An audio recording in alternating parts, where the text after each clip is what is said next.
And welcome in to the first game of this Wednesday matchup. This is one of two today. This one will take place between the Athletics and the Bobcats, both BCA teams going at it. They have not seen each other in a few games, so it will be the battle of the 12-4 Athletics. They went 1-1 on the day yesterday. The Bobcats dropped their one game yesterday. They now sit at 4-12, so opposite records on each side of the spectrum. One BCA team in first place, the other in fifth. Bobcats haven't been playing terrible baseball. They are a little better than their record shows. Just things didn't go their way at the beginning of the season, and now they're playing catch up. Thank you, everybody, for tuning in. My name is Hunter Mancuso. I am your broadcaster, per usual. Glad to be with you back here on this nice Wednesday for baseball out here at Knox Catholic. The Athletics, they will start this game as the home team. The Bobcats, they are the away. They will be in gray. Athletics in their field, they are in blue. First up for the Bobcats, they'll send up Tyler Bennett, Ian Setzer, and Isaac Yearwood. It'll be 1-2-3 on the mound for the Athletics will be Joe Sulish behind the plate, Jack Vanell over at first, Isaiah Whited, Mason Alcorn getting started at second, Amari Lefko at short, Grayson Wright over at third, Finn Piper, Ty Sowards, and Will Dickens in the outfield.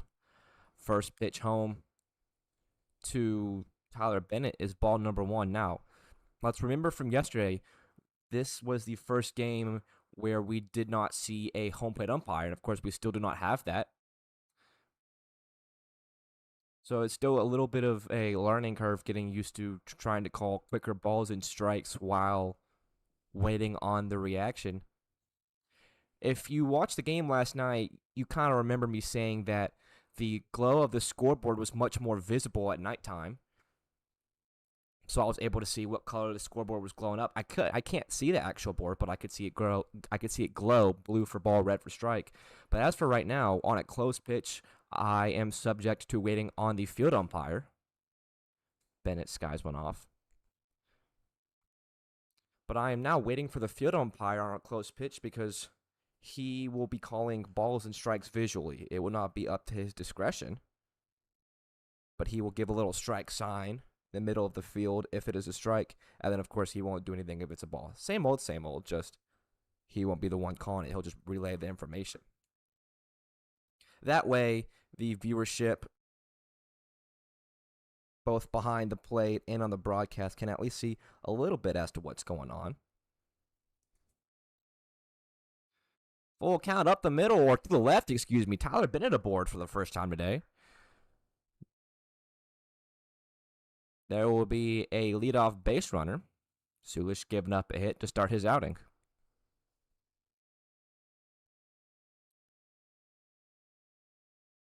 Now, currently, it's the designated hitter, Ian Setzer. No field play for Ian today, just swinging the stick.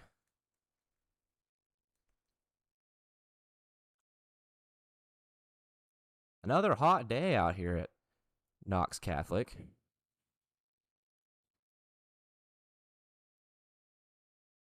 AC not working in the broadcast booth still. Every window open, so I feel like I'm broadcasting to both the viewers and almost everybody in the stands. The voice is traveling really easily here today. That's all right. Up and foul territory. Setzer's count moving.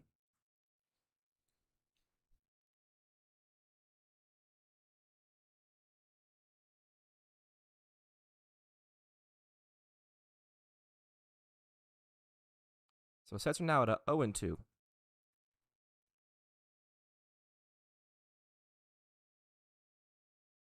Bennett leading off of first. Sulish looking to get things going. 0-2 home. Just a little out. Again, if you missed it on the broadcast yesterday, there are QR codes up around the field that you can scan. It'll take you to the app. The app wasn't working in full speed yesterday in terms of, correct batter hitter, but it was showing every pitch on the app. The app, of course, showing the pitch speed, pitch type, pitch location, how much it missed by, all of that. I guess as the season here progresses and we get some more usage out of the kind of new technology they put in out here, it'll kind of fix itself or straighten itself out a little bit.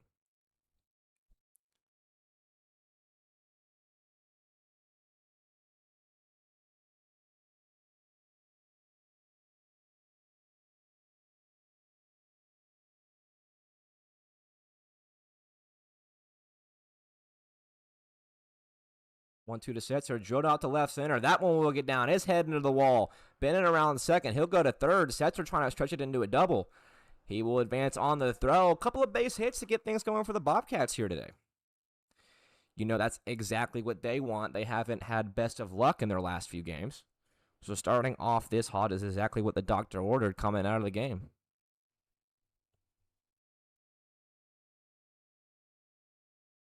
A single and a double. We'll see what Isaac Yearwood's got in the tank. First lefty of the game to face Joe Sulish. Corner infielders will play in. Middle infielders will play back.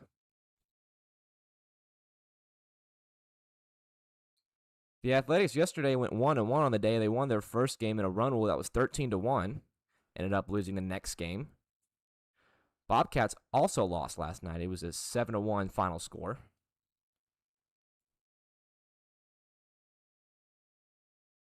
A long, fun Monday of baseball yesterday.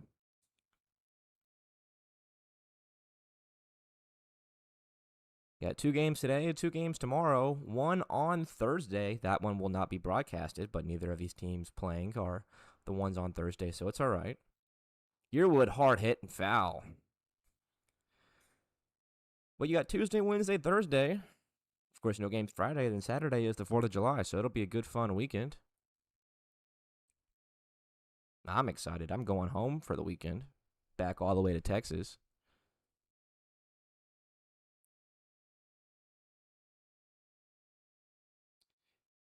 0-2 to Yearwood. Fouled up out of play, having himself a stingy at-bat.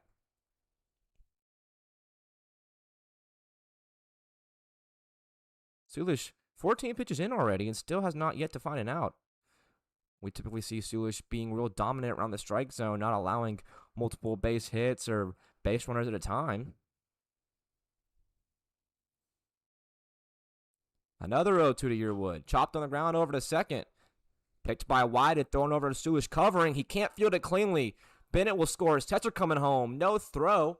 It is a 2-run base appearance for Isaac Yearwood. Not sure if that is officially a hit or an error on the pitcher covering. But either way, 2 RBIs will come across.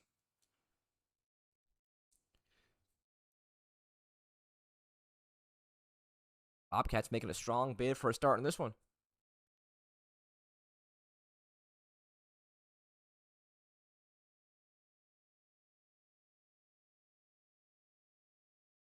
Runner on first, nobody out. 2 already across. It's Dylan Lahr. Big swing and a miss from Lahr. Also, because the Athletics family is watching, I just posted right before this game every home run from last week, all in one video. So if you are an Athletics fan, there's tons of Athletics home runs in that video. Grayson Wright's got a feature. Isaiah Whitehead's got a feature. Lahr up the middle, back to Sulish. He'll flip over to left, go for 1. Back over to Whitehead. Throw a little slow. Only 1 out, so runner at first. Dylan Lahr reaches on a fielder's choice. But yeah, go ahead and check the video out. Every home run from last week across all teams is posted. Go show your boys or your brothers or your boyfriends or whoever you are from watching. Go make sure that these kids get a good view with their nice knocks. Or bombs, you should say. Better than knocks.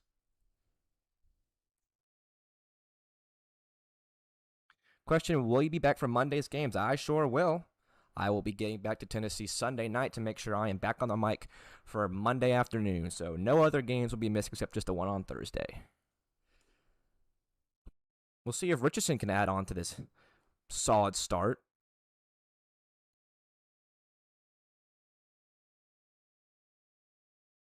Yeah, just a quick weekend home. I'll just be in Texas Thursday through Sunday. It'll be cool. And then I'll be back here in Knoxville come Monday morning, back on the mic for another Monday tripleheader, post 4th of July. And to left field, that one will get down. Another hit for the Bobcats here in inning number 1. Joe Sulish pitching into the zone. Unfortunately, he's just been hit around. Bobcats loving what they're seeing. Their offense has been relatively cold as of late. Only one run across in yesterday's 7-1 loss. They have now scored more runs here today than they did in their 6-inning game last night.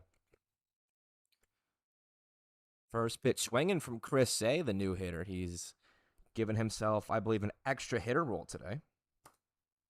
Typically an outfield man getting the day off from the field. Laura Yearwood and Rawcolt will be defending for the Bobcats outfield.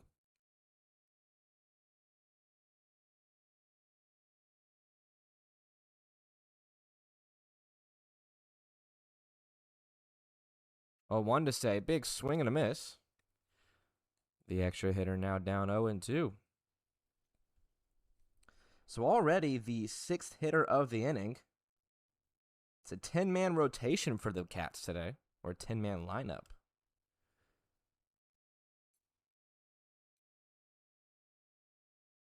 Sulish deals the 0-2 home to Say, fouled off.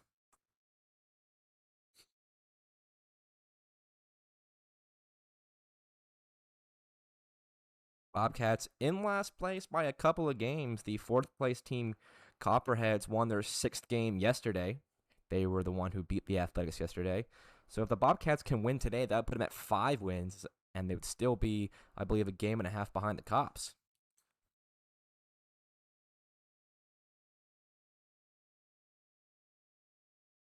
Including today, I want to say there's only 13 days left of ball games here this summer. These last week and a half, 2 weeks have really been flying by. It's making me wish it wasn't. Kind of having fun doing it as the season gets into the back half of it. Chris Say down swinging. That's out number 2.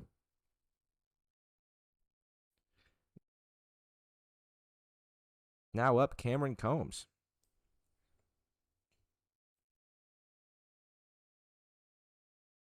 It's been a fun summer out here in Knoxville. Been a bunch of fun baseball, especially for the athletic side. Across their 16 games, they've won 12 of them. Bobcats have had their big moments too. I've enjoyed almost every second of being out here. Definitely will have to circle back to Knoxville next summer if I get the opportunity. Cameron Combs watches strike 1. So still no visual calls from the umpire, but I can see him nodding his head yes up and down, so I'll have to read body language, I guess, today on close pitches.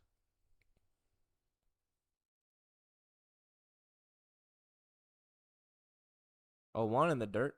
Great viewership tuning in today, as most BCA games got. And, of course, it's always fun when both BCA teams are playing each other, because that means I get a lot of people watching the stream.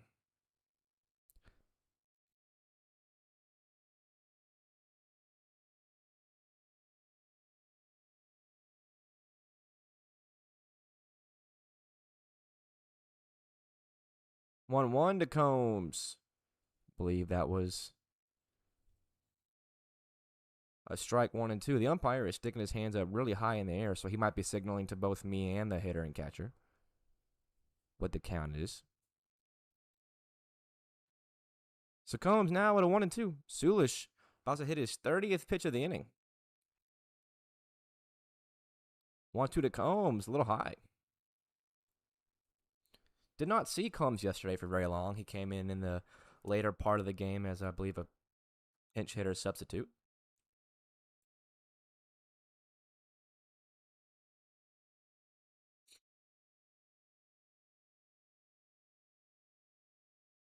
Law on second. Richardson on first. Combs at a 2-2. Big breaking ball. Called strike 3. So what that little hesitation was some pitches don't get registered from the ABS system. So sometimes when that happens, it'll just be up to the umpire's discretion to call the strike or the ball if it didn't pick up. So that pitch was obviously a strike. Umpire confirms it. Out number 3. The Bobcats get 2 in the top of the first. Athletics will get a chance to reply. They trail 2-0.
Bobcats in a good position here to start this one. Bottom half of the first inning, ready to go. We'll see Alex Trimble, Grayson Wright, and Ty Sowards.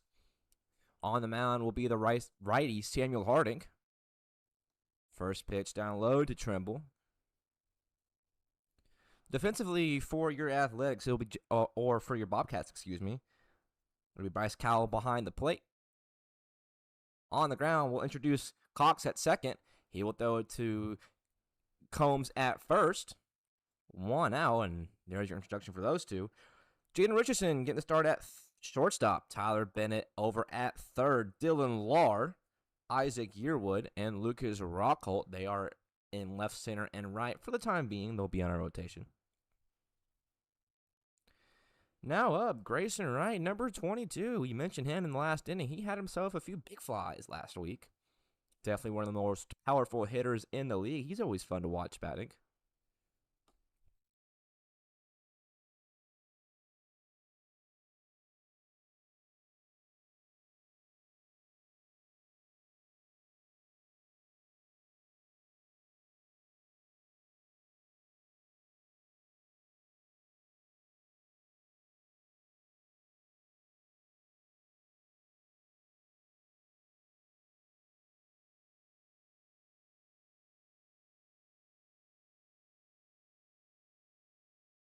Two zero finds home. I'm having a look at the umpire. He's putting his hands up between every pitch. I guess that's what I'm relying on right now.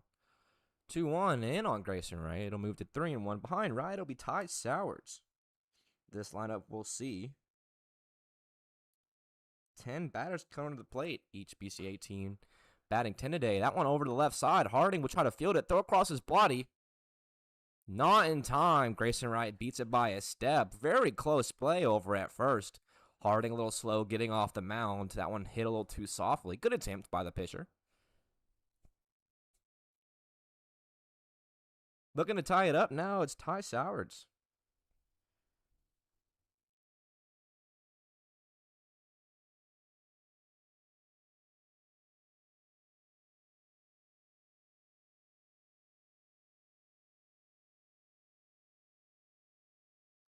So, for all the Bobcat fans watching last night, you might remember your game ended a little early, and it wasn't really a run rule, but I asked last night just for confirmation, but it was in fact a curfew. No new innings can be started past, a certain time out here at Knox Catholic, so that's why the game last night was cut short in the 6th inning, even though the run rule was not fully in effect.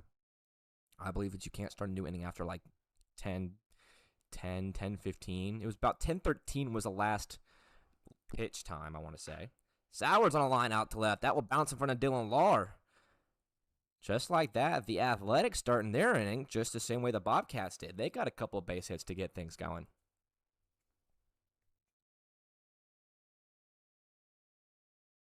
Samuel Harding is the pitcher for the Bobcats currently, and while he's not going to blow you away with speed, he's going to use his off speeds and his breaking balls to get swings and misses or soft rollovers. Dickens, the new hitter, he'll line one into center. Isaac Yearwood is there. He'll make the catch. Grayson Wright pump faking off a second. He will retreat. Good comeback by Harding after the line single. He gets a line out. Dickens retired on the pitch.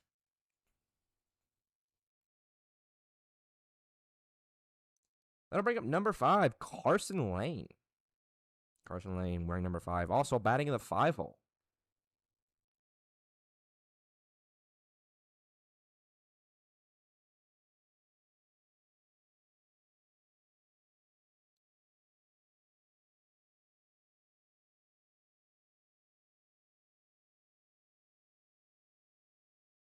First pitch to number 5.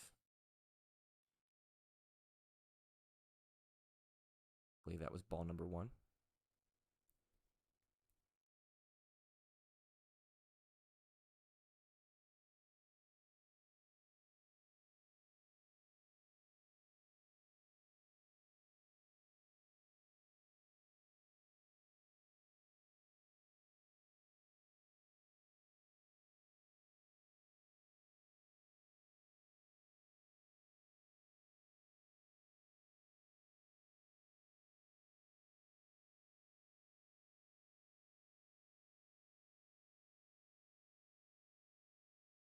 Where the runners go. The 1-1 outside. Kyle had to reach on his body to snag it.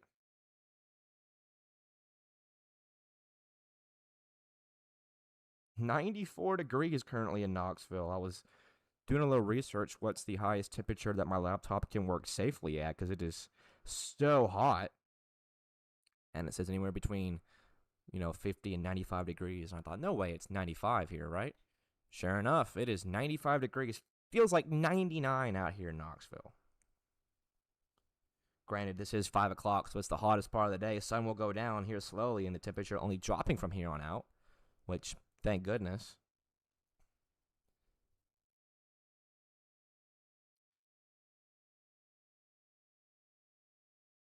Two, shot in the right center. That one will bloop. Grayson Wright will score. Ty Sowards will score. Just like that, we are tied up at 2. It is a 2-run RBI single for Carson Lane. Athletics trailed only because they hadn't had a chance yet. Their first chance they get, they tie it up.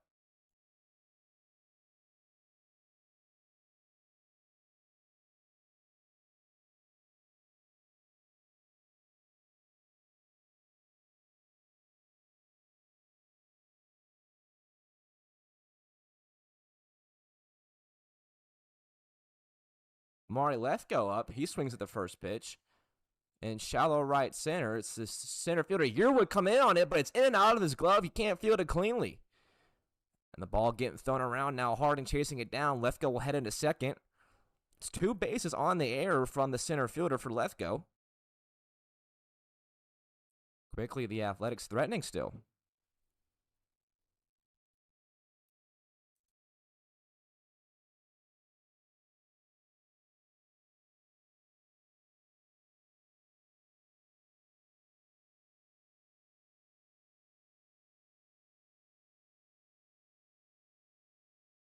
See if Isaiah Wyde can do anything here. First pitch swinging on the ground over to Bennett. He'll throw across. High throw. Tag by the first baseman Combs, but he drops the ball on the tag. Wyde will be ruled safe at first. Both runs come home in the process.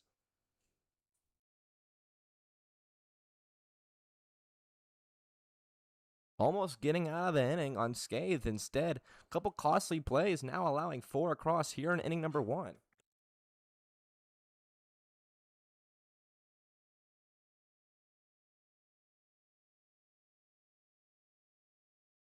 Eighth batter of the inning is Mason Alcorn. First pitch home to the infielder. Ball number 1. So 4 runs across already for the Athletics. Just like that, they are killing the Bobcats' momentum they had building up. Alcorn at a 0-2. It's going to be a lot of scoreboard changes, excuse me. I'm still learning how to read the body language of the field umpire, so that way I can have the right call put in. 0-2. A little low. 6 runs already across in the first inning for both teams combined. A 25-minute first inning. 1-2 to Alcorn. Broken bat over the left side. Tyler Bennett dives and can't make the play. That one's in the left field. Lahr will trace it down. Wide it goes to second. And there are still momentum rolling here in inning number 1 for the Athletics. 9-hole hitter Jack Fennell getting his first time. The catcher will swing with 2 on.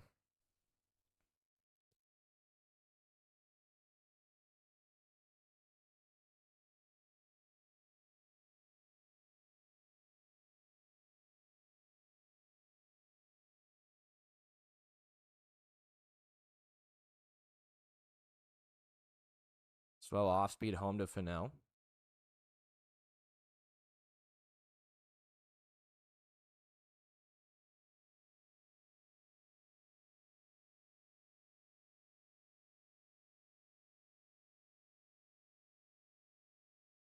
Oh, 1 shot up high in the infield. Cameron Combs out to his right behind the bag.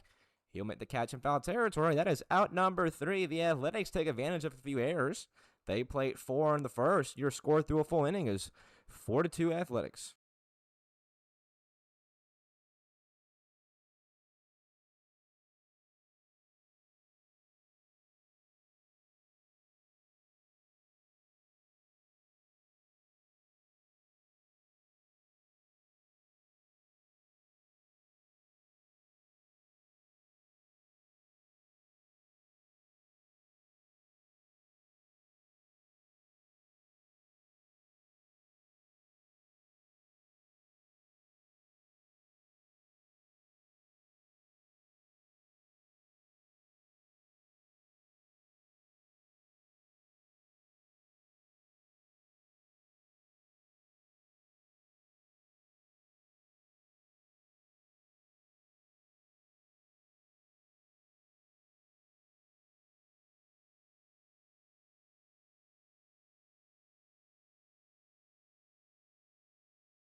Inning number 2, just like that, the Bobcats now trailing. They will see Sulish again. And trying to start off as high as they did in the first, it will be 8, 9, and 10. Cox, Rockholt, and Cowell. Cox getting the start at second base here today.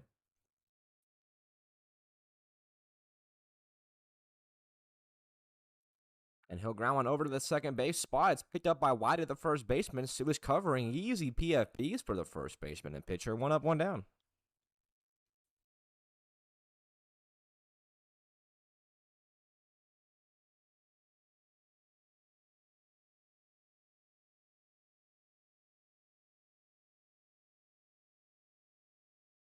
We'll see what Lucas Rockholt can do. He'll bat in the 9 hole. Behind him, Bryce Cowell, and the lineup will flip over. First pitch, nasty breaking ball from Sulish. That one found the zone.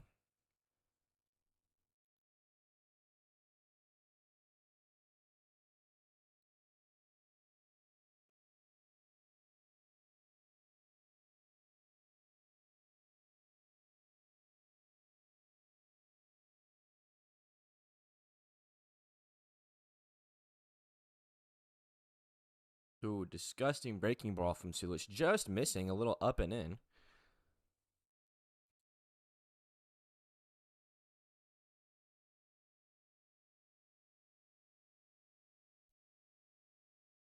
One, two, fastball. Swung on and missed. That is out number 2 already. 2 up, 2 down. Sulish working a lot quicker here in the second than he did the first.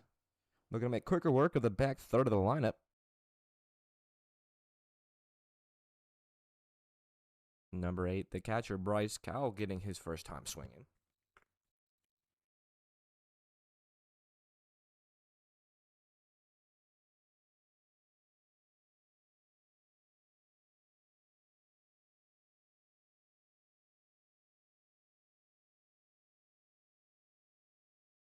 Other than the heat, it's a nice day for baseball. Just some puffy white clouds in the sky. No rain on the forecast. Although I wouldn't mind a little overcast. The 2-0, big swing and a miss. It's the first strike of the at-bat on Bryce Cowell. Cowell, one of 3 catchers on the squad. He's getting the start at catcher today. Dylan Lahr, one of them, he's out and left. Then the other one, Grissoff, not playing here. Cowell, the line out to center. Soward's going back on it. He overran it. He took his first step in and didn't make a play on it. Bryce Cowell will be granted with a double after the mishap on the fly ball from Sowers. It's a 2-out double. You know, the age-old saying they always say, first step back as an outfielder. Sowers took first step in, thought he was going to have to run in and catch that one. A few steps in, he pivoted and started going backwards. So tough break for the center fielder. We'll see if Tyler Bennett, now the lineup flipping over, can capitalize off of it.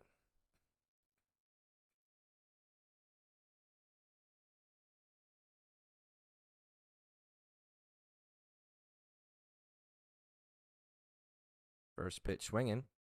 Tyler Bennett had everything to do with the Bobcats' first win of the season. He did have that walk-off home run.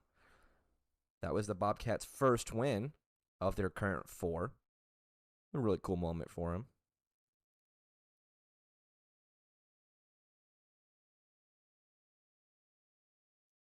Oh, 1, believe that found home. That'll turn it into 0-2. Cowell off a second. Tyler Bennett up at the dish. And a 0-2 count. Sulish looking to put him away. Breaking ball on the ground over to third. Just fair. That will run on the line. Cowell around third. He'll score. Bennett heading into second. They will trade places. It's a 2-out RBI for Tyler Bennett. Bobcats fighting after losing the lead. They now cut their lead in half. It's now 3-4.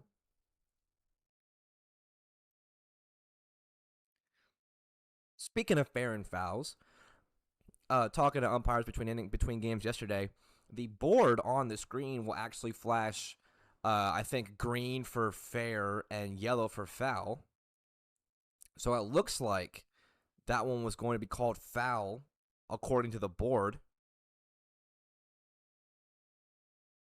Because I guess that's the final say. I don't know. That ball looks pretty fair to me. I could probably say with 99% confidence that that one rolled on the right side of the bag. So that will take the double away from Tyler Bennett. And that's the thing about this technology is I think if you're going to rely on it as heavily as they are, it has to be accurate, because I don't think that was correct at all.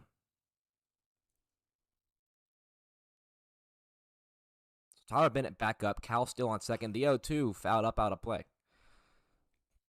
And I don't even know where the cameras are in this field that are, in charge of ABS. There's two on top of the dugout over on the right side, on top of the first base dugout. Not sure if those had been there or if they're brand new, but obviously there needs to be cameras somewhere down the lines.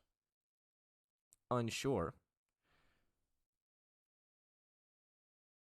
The 0-2 swung on and missed. Bennett gets a double robbed from him and ends up striking out. Joe Salush gets lucky. That is the final out of the inning. Top half of the second complete. Bobcats still trail 2-4.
Bottom of the second. Samuel Harding still on the rubber. He'll come out for inning number 2 of work. He will face Finn Piper. It'll be 10-1-2. The Athletics lineup will now flip over.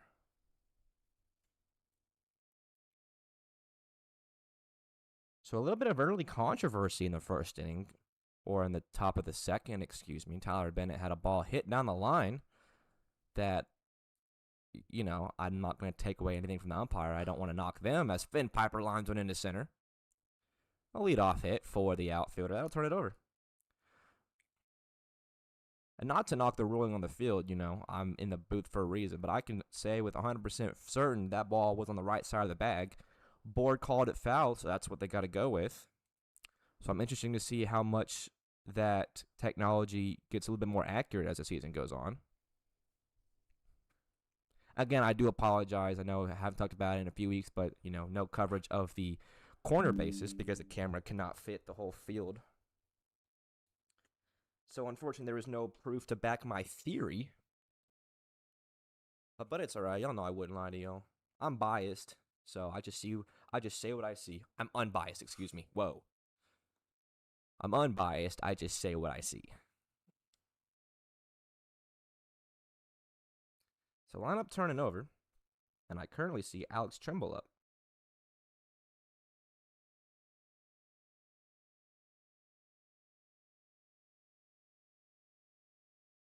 On the ground up the middle, Cox to Richardson. Double play, call it a 4-6-3 twin killer. Cox to Richardson over to Combs. Just like that, 2 outs on the board.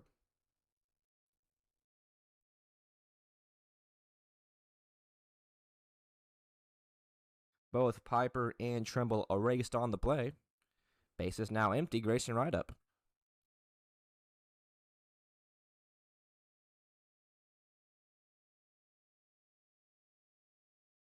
Ooh, big breaking ball misses. Grayson Wright's 1 for 1. He got a knock in his first AB. We'll see how he follows it up here.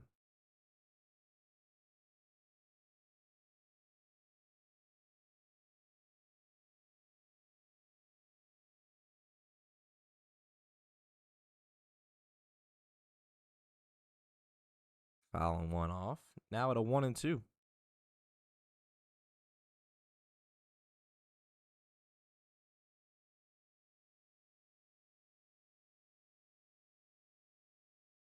Harding looking to go 3 up, 3 down here in inning number 2. 1-2 to right. Popped up. Foul territory. Kyle giving it a look behind the plate. And it'll go out of play. Oops.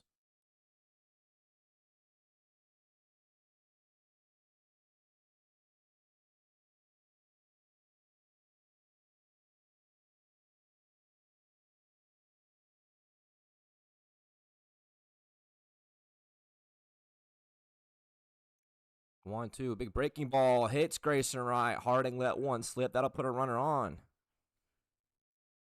Hard loss for the pitcher, getting ahead of Wright. Almost a strike away from retiring him, making it 3 up, 3 down. Instead, the breaking ball slips and hits him. Now up will be Ty Sowards.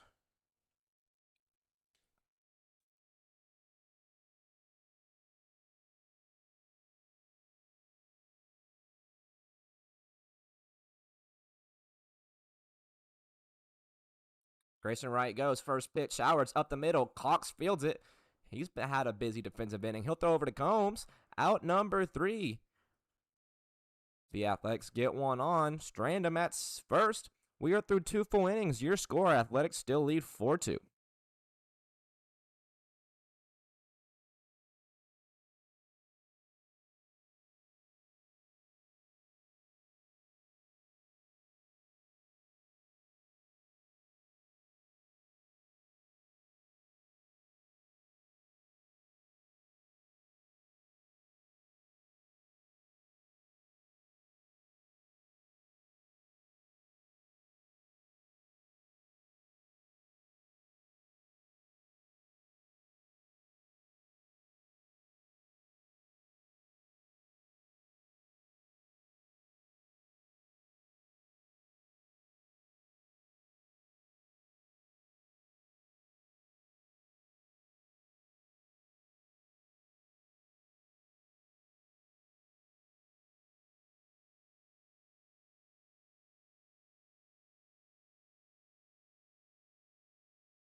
Up again for the second time today is Ian Setzer. He is the 2-hole spot. It'll be 2, 3, and 4 up.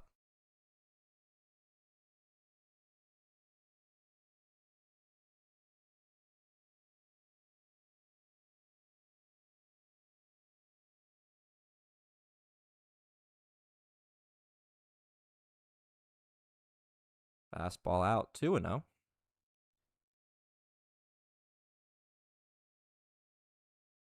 Shout out Ian Setzer. He was kind enough to be the person who's going to give me a ride to the airport. I found out today.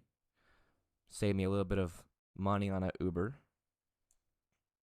Always love to see players taking care of their broadcaster because, hey, you helped me out, and I'm going to make you sound like you're Barry Bonds on the microphone. 2-1 breaking ball misses, or excuse me, or, I had it right. I just didn't upgrade my scoreboard. 3-1. Setzer 1-for-1 today in the DH spot. This part of the lineup got it rolling in the first. Up the middle, Setzer 2-for-2. Have yourself a couple of hits to start your day. He's aboard safely. Bobcats trailing by 2. Offense in the top part of the lineup, real competitive today. I like what I'm seeing out of Bennett, Setzer, Yearwood, Lahr, Richardson. The top 5 are doing what needs to be done, and they're a part of that 2 spot in the first frame. Yearwood had himself a knock, and he'll look to do it again.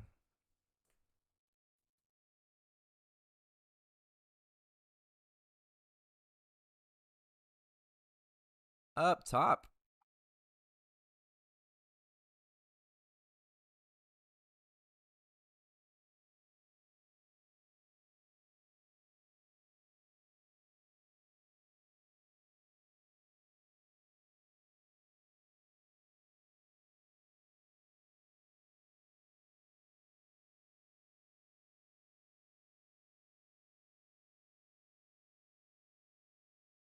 Joey Sulish hitting at 51 pitches through only 2 complete innings. That's uncharacteristically high for his typical pitch count up to that point.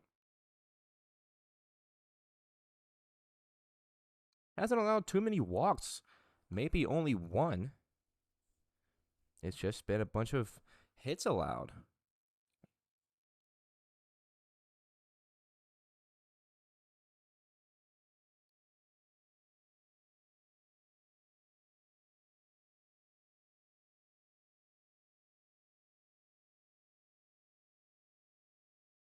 Three straight misses to Yearwood.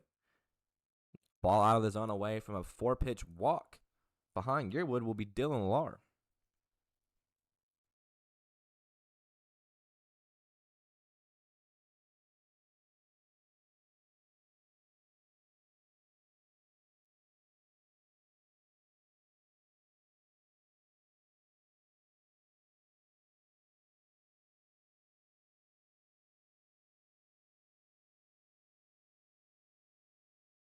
Couple comments coming in I like when there's a bunch of comments coming in.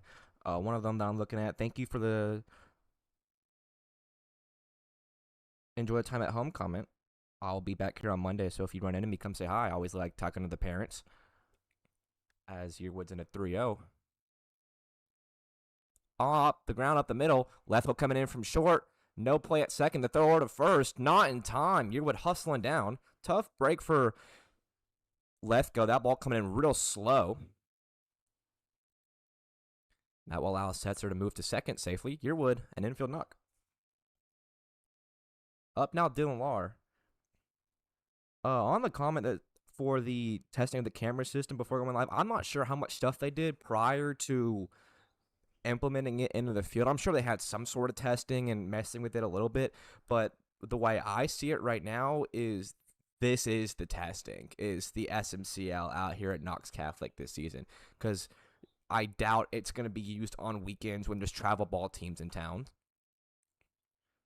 It's not something that the expensive tournament fees that the teams pay are going to be okay with, these costly robotic errors.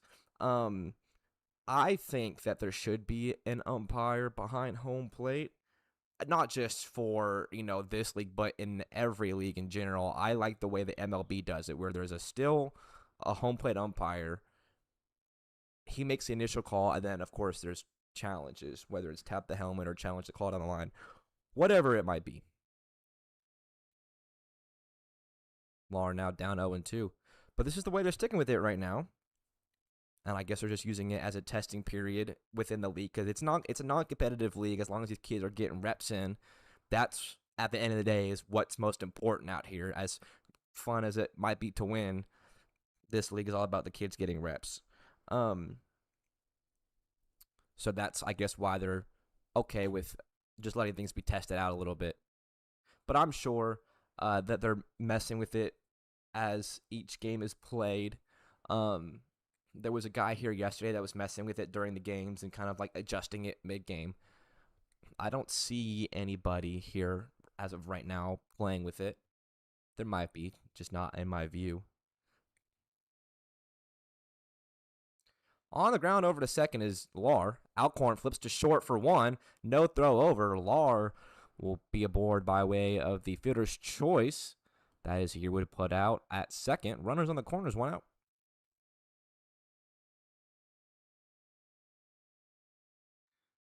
Richardson up again. 5-hole hitter in the RBI spot. But this whole era of baseball is a big changing era for the sport. Whether you like it or not, it's happening. I'm not really too big of a fan of, the MLB changing as much as it has been in the last few years, but uh, I'm told it's better for the sport. So I guess it's all opinionated. But this is only the first season right now that the MLB is using this new system, and now almost every little league field in America is going to have some sort of technology in it. By the next 5 years. It's just part of changing ways, and we're all having to adapt to it, and get the kinks out of the system now. It's just part of that phase we're going through right now.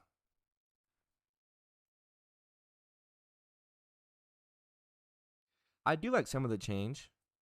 It is good for baseball and for attracting new fans. But if you want to please the old fans, I feel like it's the complete opposite direction.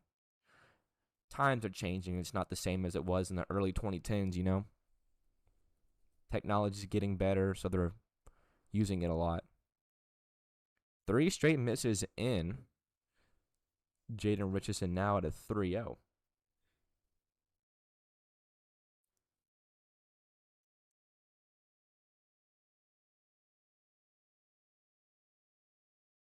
It's Dylan Lar at first. Setzer at third. Richardson at the plate in a 3-0.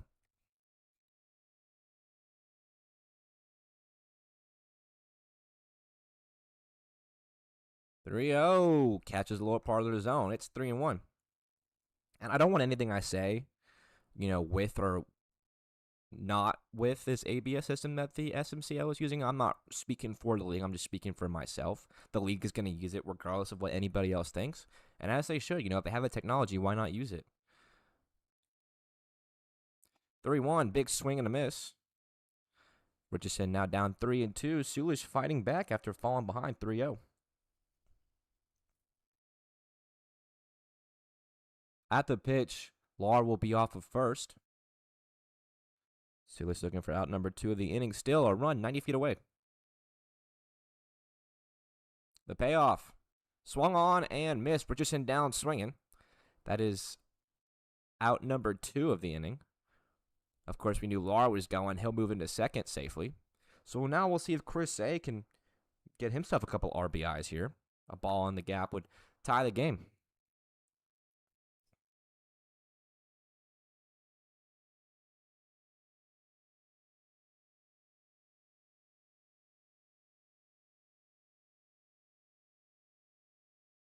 First pitch, big swing and a miss from the outfielder, 0-1. Chris A is also 0-1 today. Sulish about 65 pitches.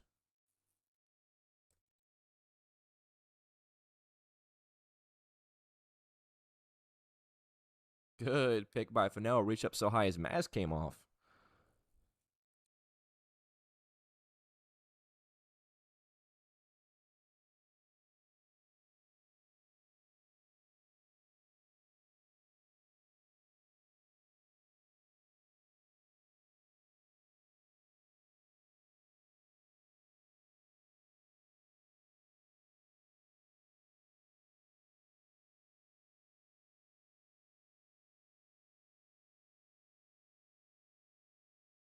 Nice breeze coming across the ballpark. That feels really good.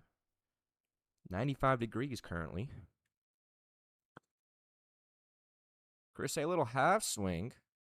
Does not go around. That is another thing, is the check swing is still up to the umpire. The catcher can call down for a check swing, and then it is up to the umpire, who is no longer in the field. Typically, the easiest spot to check for a check swing is down the line. The umpire will move back and forth between either side of the mound, which he's currently on. Chris A works a 3-1 walk. I will load the bases. in a big spot here to do some damage potentially, Cameron Combs. So as of right now, the check swing is the only thing I want to say that's not regulated by the ABS. Balls and strikes is. Fair and foul balls is. Check swings are not. And then, of course, any play in the field is not.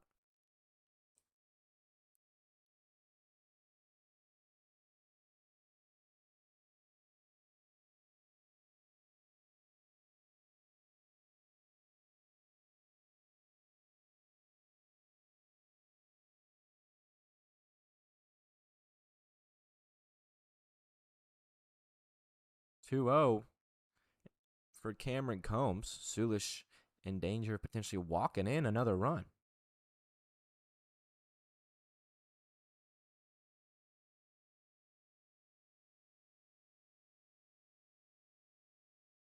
Two zero eyeing up.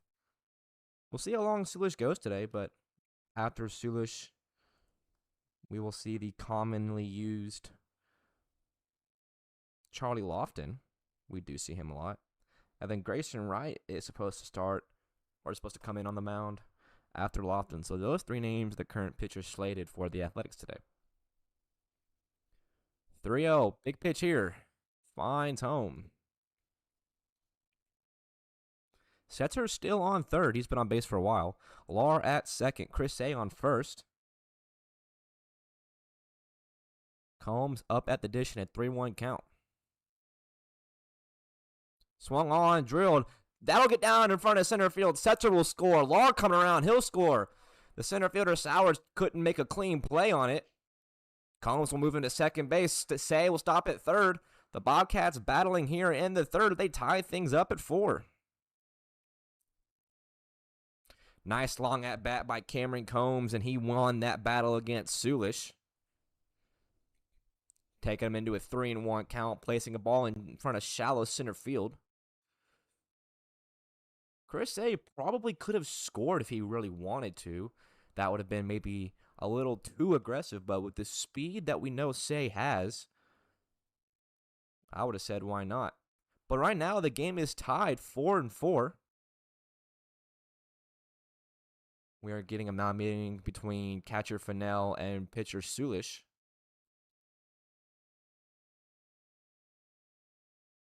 I like this. I like this nice competitive ball game we got going on. Almost an hour in, though, and we're only in the third inning. So it might be a long one.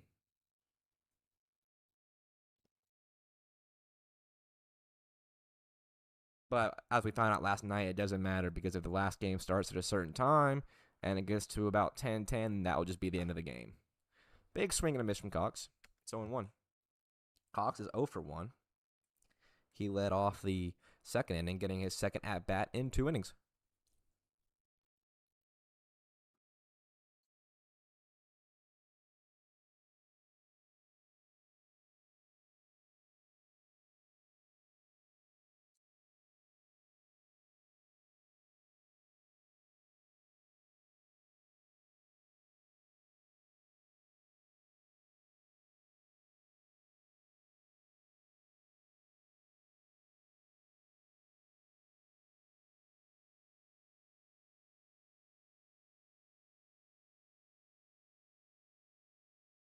Oh, 2 in the dirt.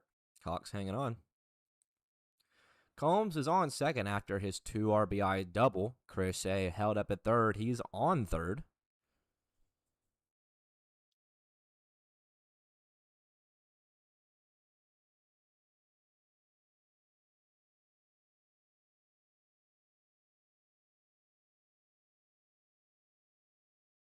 One and two. That one will get down in front of center field. Say will score. Combs coming around third. There will be a play at the plate. Picked off by Wider. The throw to Fennell. He can't field it cleanly.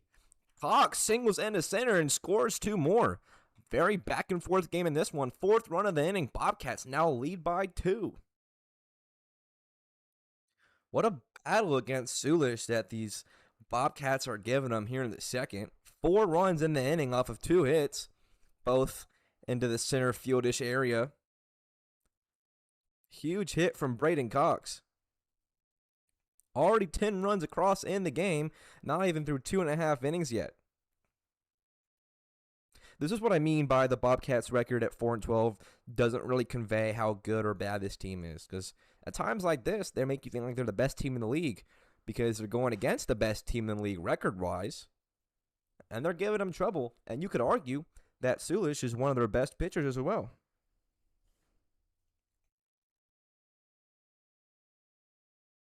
This athletic squad does have a handful of arms that are just so utterly impressive.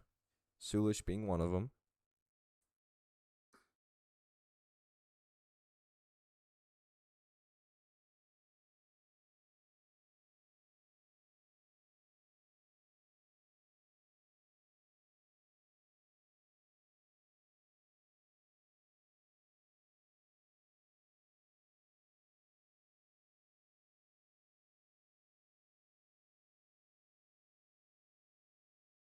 Lucas Rockholt battling into a 2-1. He's 0 for 1 today. 4 runs across in the inning. Huge third frame offensively for the Cats.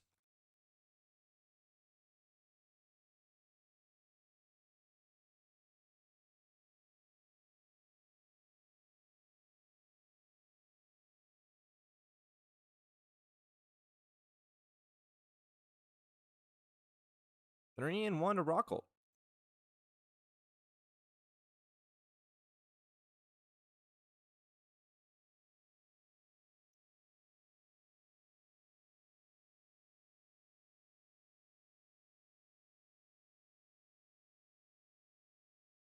Sent out to deep right. Dickens going back on it. Rockholt bidding for one, and he'll get it. Opposite field home run for Lucas Rockholt. The Bobcats have now scored 6 in the inning. Lucas Rockholt going the opposite way, flying over the towering right field wall. What a third frame for the Bobcats. All this with 2 outs, mind you. You know, guys, I think my theory about odd number weeks not having a bunch of home runs is already in the toilet because this is game or day 2 of week. What are we on? 6 or 7 or 6? And that's like the 50th home run this week.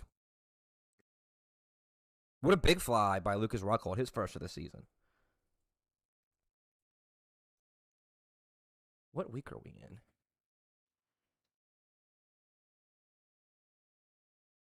Okay, we're in week 6. So my theory said every even number a week we don't get home runs, and every odd number week we do. And we had, I want to say 2 or 3 yesterday across the 3 games I called. And now we're already 1 today. That one probably one of the more impressive home runs of this season. I can't even not say that because opposite field, granted the right field wall isn't too terribly far, but going opposite field to that high up, very impressive. Cats now leading by 4 runs. We are seeing Charlie Lofton starting to get loose in the bullpen for the Athletics now. Cowles skies went up out of play.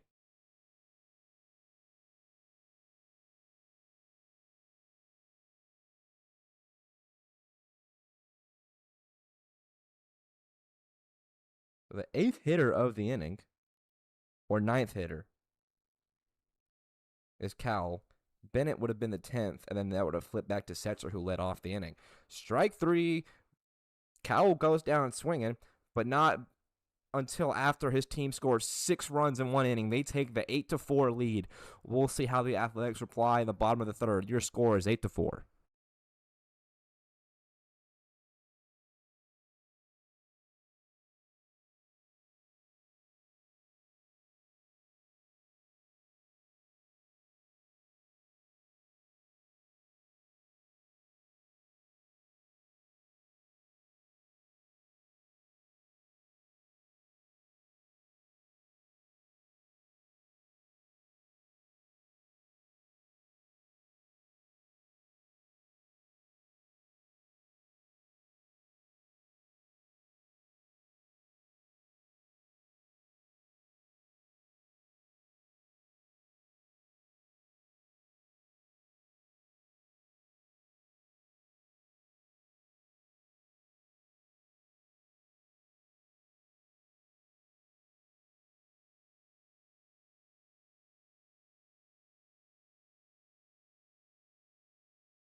Samuel Harding up on the rubber still. He'll face Will Dickens.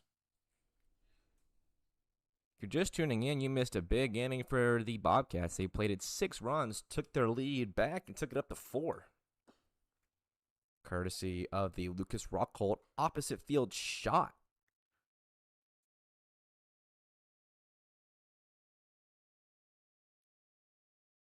I want to say that's home run number 3. I know we had a grand slam yesterday from Brent Johnson of the Copperheads. I want to say there was one more yesterday, too. I'll have to go back and find it.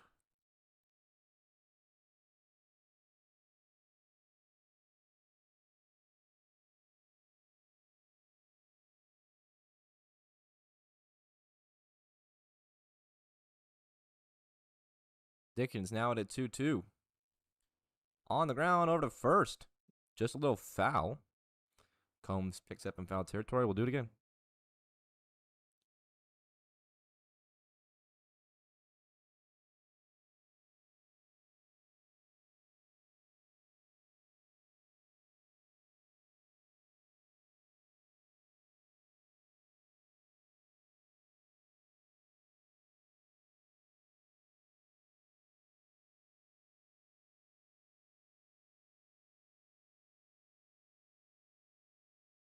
So after this, we will see the Bears take on the Eagles.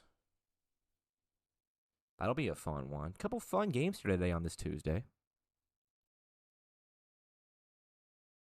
Will Dickens, we're going to count full and getting the leadoff walk. Athletics looking to start clawing some runs back, and they have their good part of the lineup to do it. It'll be 4, 5, and 6. Dickens, Lane, and Lethgo.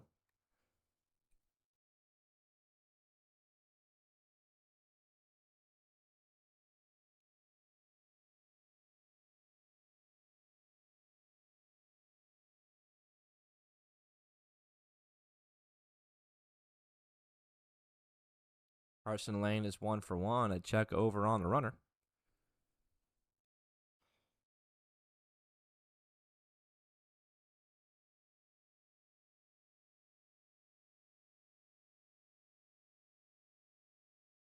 Lane drives one deep out to left. Left center, the left fielder and center fielder converging. That is Lauren Yearwood out there. Thought that one might drop due to a little miscommunication, but he makes the catch out number 1. So a little bit of defensive realignment. Rockholt moves to first. We have Jacob McCord in right. And Setzer moves to second.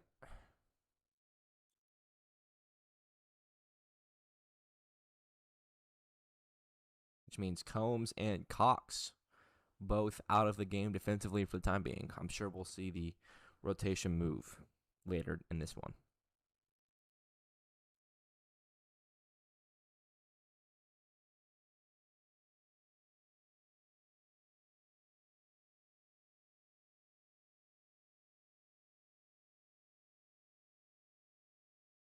One zero driven out to deep center. Chris A ranging back all by himself this time. He'll make the catch as he tiptoes into the wall. It's out number 2. Couple of deep flyouts. Let's see if Isaiah Whitey can bid for a third.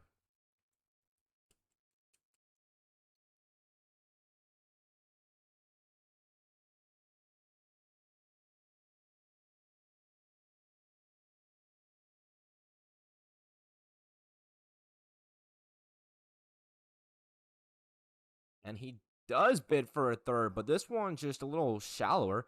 Ian sets it right behind the bag. Will put it away. Out number 3 in the third. The Athletics don't get any back. Score stays 8-4.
Top of the fourth, new pitcher on the mound. We'll see Charlie Lofton face 1, 2, and 3. Tyler Bennett, Ian Setzer. And then, of course, Isaac Yearwood.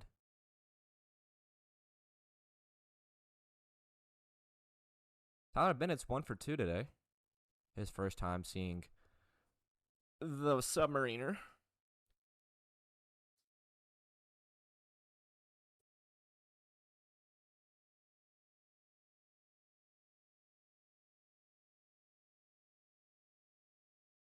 Two 0, chopped over to second. Alcorn, the backhand. Can't field it cleanly.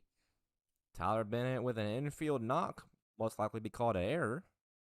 Alcorn trying to backhand it across his body. Was a runner on.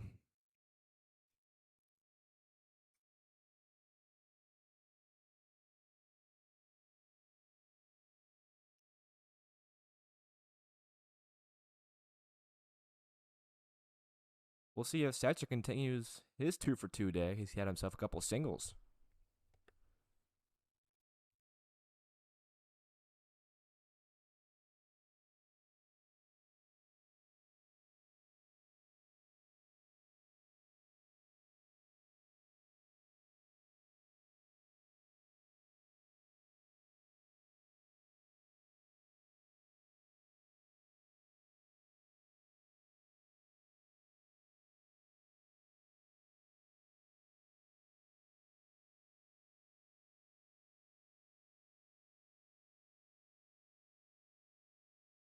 Setzer on a line up the middle. Center fielder coming in, and then Sowards puts it away for out number 1. Good contact bidding for a third hit. Unfortunately, just hit too hard out to center. Setzer retired on the line out. So it looks like that will be the end of the day for Yearwood, at least momentarily. Jacob McCord coming in for his first at bat.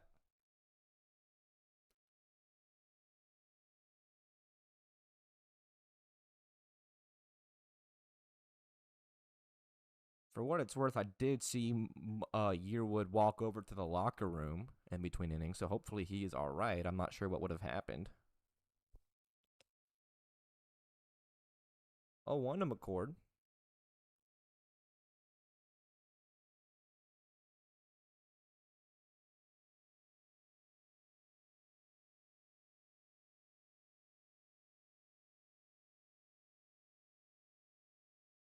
Skies it up. Foul grounds. Whited and Fennell giving it a look. Fennell will make the catch in foul territory. Good acrobatic reach by the catcher. 2 gone here in the fourth.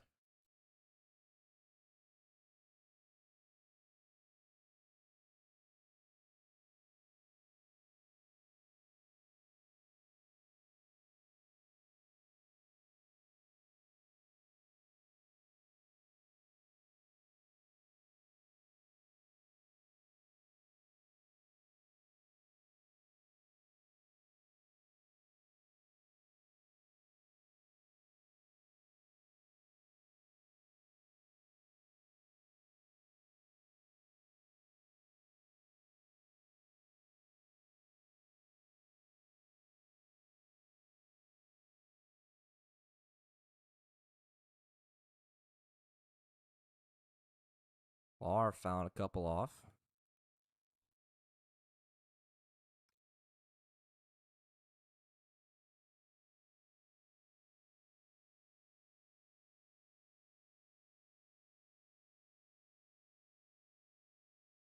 Much quicker inning defensively for the Athletics. Of course, all of the Bobcats runs came with 2 out last inning.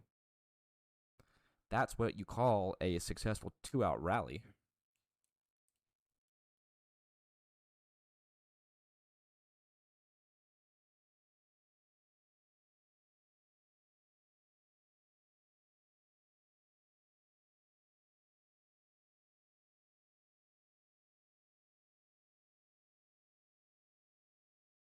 Another check over on the runner.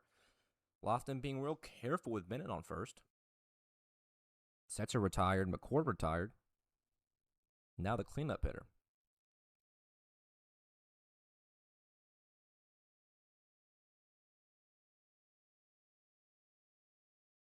Fastball fouled off.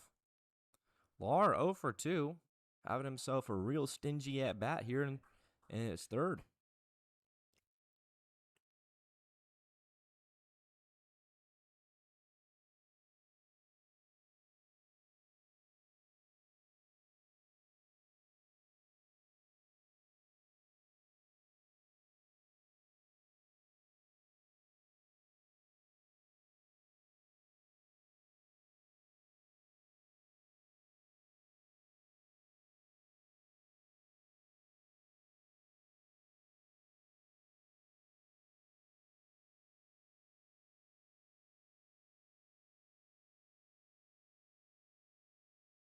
Another pick over on Bennett.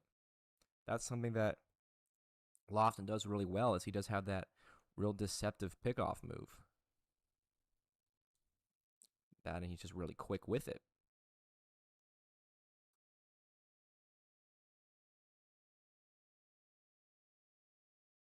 Another Dylan Lar foul ball.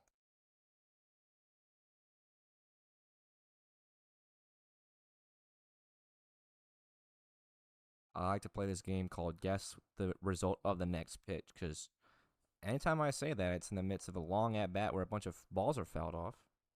So I'll make it here. Anyone want to bet on a foul ball? Going once, going twice? All right, I'll buy. Let's see if Dylan Lar can make my bet hit. 1-2. Deep down the left field line. Way foul. Great contact, but way foul. I win. I'm getting really good at predicting when the next pitch is going to be a foul ball. Still 2 outs. Lawson's just looking for one more. Big breaking ball after a long at bat hits Dylan Lar. Lar wins that battle. There'll be 2 on. It's an easy way to win it. We've seen a few of those today, maybe just 1 or 2. We'll be in the midst of a great at bat, going back and forth on close pitches, fouling some off, and then, oops, big breaking ball hits the batter, and he's awarded first. It's always the breaking ball, never the fastball running in. No, it's always the breaking ball.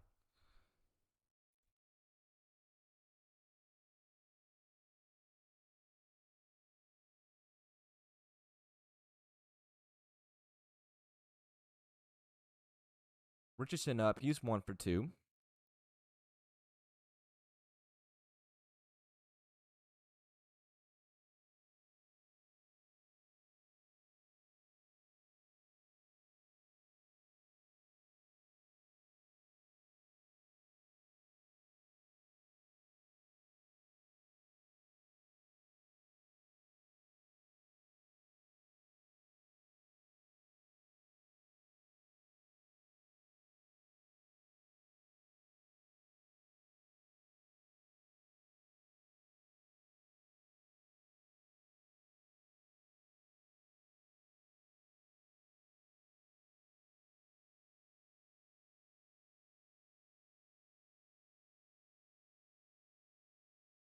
Two runners on. Richardson here at a 3-0. 3-1. Finds home. Bennett off a second. Lar on first.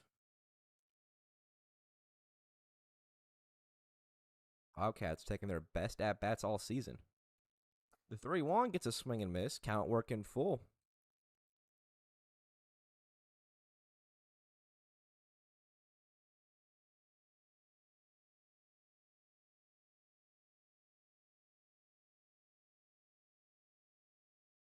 Both runners will be off on the pitch. Full count, 2 outs.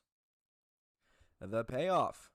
Sent back up the middle, and it will be caught by Mason Alcorn. Oh, what a leaping grab by a second baseman. Nice acrobatic play, ranging out, to real shallow center. But he saves probably 1, if not 2 more runs being scored. That's out number 3. This one halfway over. The Bobcats win the first half. They're up 8-4.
Harding taking charge for his fourth frame of work. Mason Alcorn skying one off over the right side. It's a new right fielder McCord ranging it down, and he'll make the catch. One up, one down. Mason Alcorn having himself one crazy catch in the top half of the fourth, ranging out to his right behind the second base bag. Made a leaping grab, one of the cooler defensive plays we've seen. He'll fly out, and then he'll be up to Jack Fennell. One up, one down.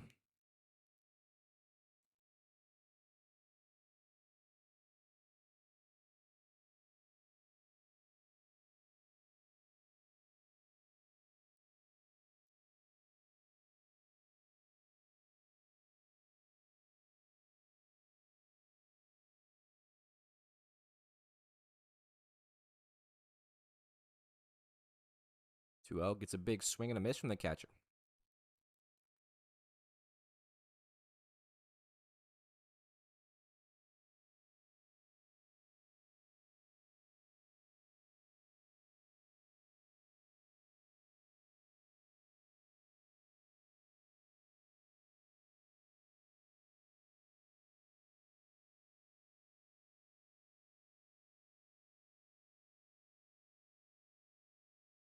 So now we're in a 3-1 count. I'm trying to go back and forth between looking at the umpire and switching to both game changers. Fennell on the ground over to short. Richardson coming in. He will throw over. Fennell retired on the 6-3. That's out number 2.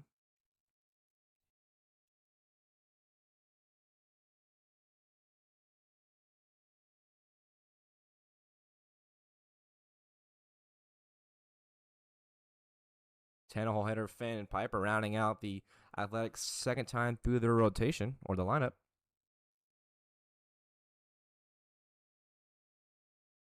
First pitch home to him. I believe that is strike number 1. I think the umpire is calling strike, but he's pointing at me. Either that or he's just changing his clicker. But before the game, I asked him to give a little strike call so I can see it.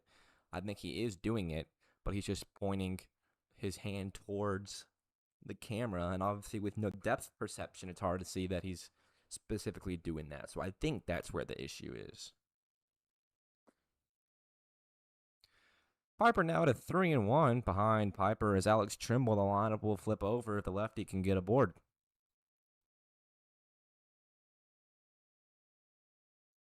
Bidding for it here, a sky out to left. That's Dylan Law and Richardson.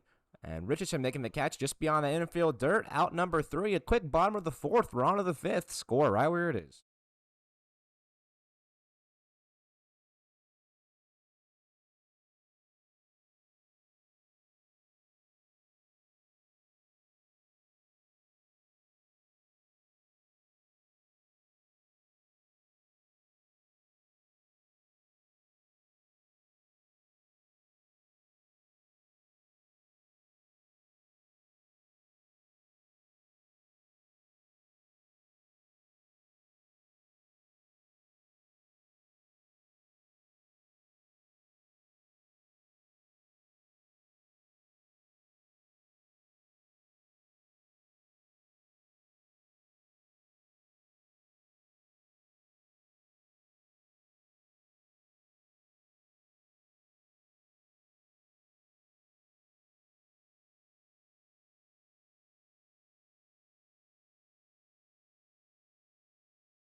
Charlie Lofton up to start the 5th. He'll face Chris Say, Cameron Combs, and Braden Cox. Big news out of Nashville. last few days, I'm sure. Unless you're living under a rock, you saw Alan Jackson play his last show out in Knoxville, or Nashville, excuse me. That's crazy. I say that because he was playing between innings. Alan Jackson, another country music legend, gone. Or retired, I shouldn't say gone, but retired. This will probably be it for him, for real. I know George Strait retired way back when, and then he's come out of retirement since, playing big shows everywhere around the world. And as a Texan, we like George Strait down there. He's actually went to the same college as I did, Texas State University in San Marcos. I have that alongside country music legend Strait. It's like the one claim to fame my school has.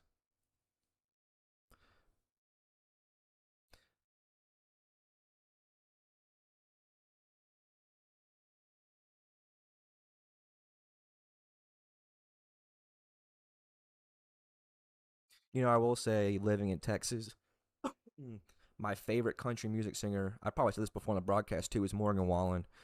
And coming into Tennessee, specifically, the area in which he's from, it's crazy seeing how much Morgan Wallen references I get and how much merchandise there is of him just in the regular volunteer shops. It's crazy. As a fan, I love it though. 2-2 curveball, did it catch? No, it did not. That moved the count full. But as a Morgan Wallen fan in high school and college, and then even as a volunteer fan in college, it was destiny that I moved straight to Knoxville. Oh, broken bat over to first. It's Alcorn picking it off. Lofton covering, and he overstepped the bag. PFP is not going smoothly. Charlie Lofton covering the bag off the mound, but he just stepped over the bag. Chris Say beat him out. Say also shattered his bat in the process, so he will need a new stick of lumber for his next swing. But it won't come right now. We'll have Cameron Combs up. He's 1 for 2. He had himself a couple RBIs on one swing.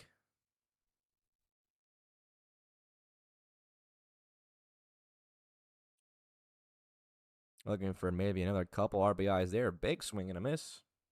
Already into the 5th inning. 12 runs across both teams combined. Although we have learned it is not over till it's over in this league. We have seen major comebacks. Very back and forth games.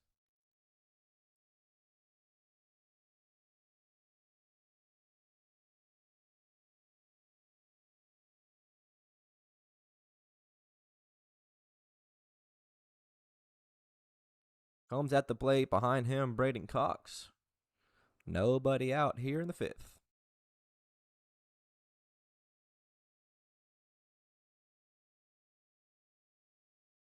Another check over on Say. Oh, very, very close. He was safe. But Lofton really utilizing his smooth pickoff move, almost catching Chris Say lacking at first.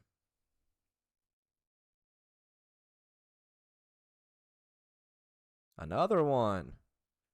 This one not as close, but still close.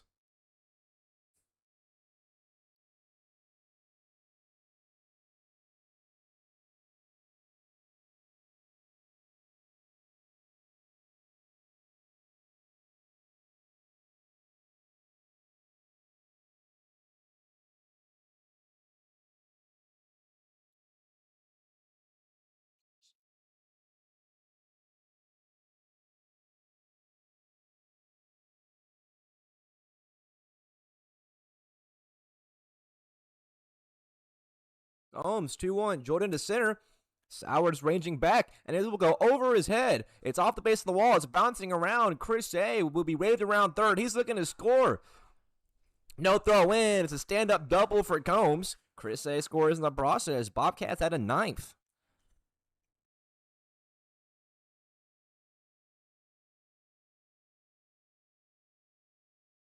The new center fielder, I cannot tell who that is. It's not Sowers, but another time in center field where the fielder took a first step in and not a first step back and misread it. I can't see who that is from this far away.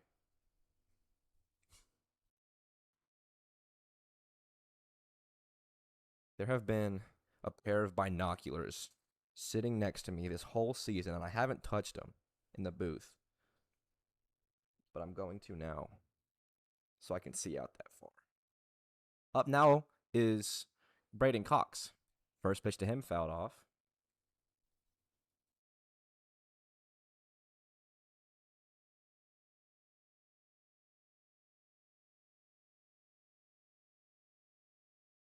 So the center fielder is number 3. Not sure who that is coming in.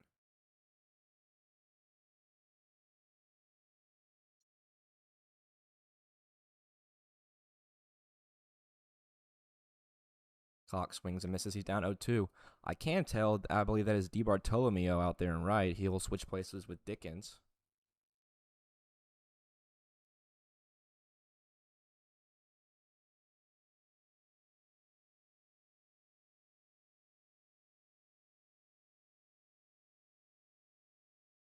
And then it's still Finn Piper out there in left. Cox down on 3 pitches. Good morning, good afternoon, and good night. We will get a throw down for a drop third. No, we won't. Cox retired for the first out here in the 5th.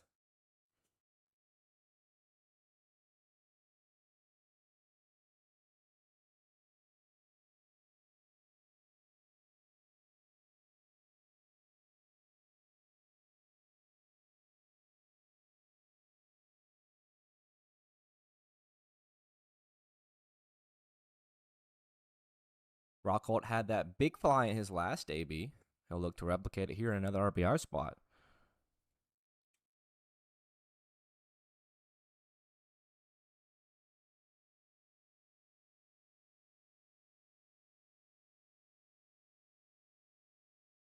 Oh, it's Colby Comparado out there in center. I was going to say, I know who that is.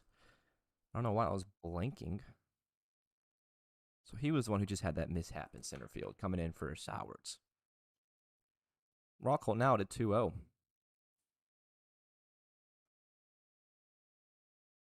Three 3-0 upstairs.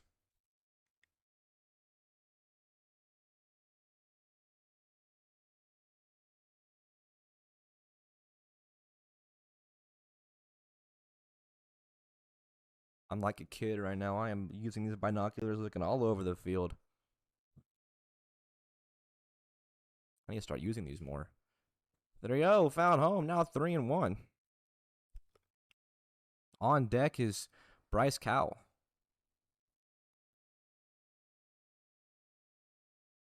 Chopped on the ground over to third. Lethko coming in. He'll throw over. Throw on line. Out number 2. It also looked like Grayson Wright and Lethko switched positions between short and second. Or short and third, excuse me. Mason Alcorn still at second. Everything else looks the same. It is not Fennell behind the plate anymore. It is currently Danny Isbell.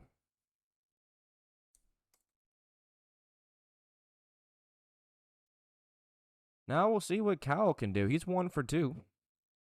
First pitch swinging on the ground up the middle. Grayson Wright can't field it. It goes under his glove. It's an RBI for Cowell. Bobcats for the first time, and I'd have to check, but they scored double-digit runs. It's been a while. But they are having themselves a game to remember. Lineup flipping over for the 4th time. Up again, Bennett.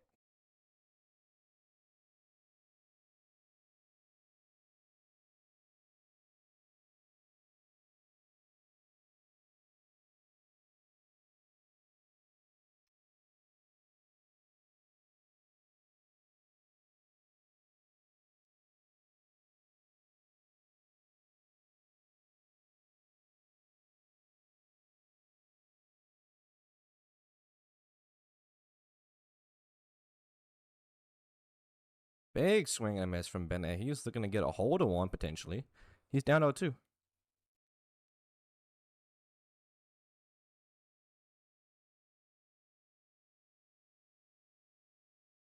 A runner on first, 0-2 to Bennett.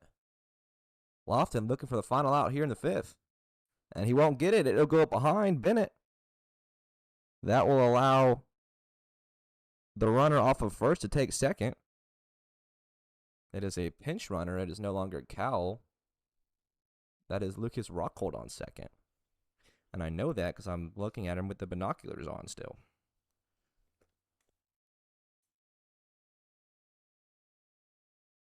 Bennett's 2 for 3.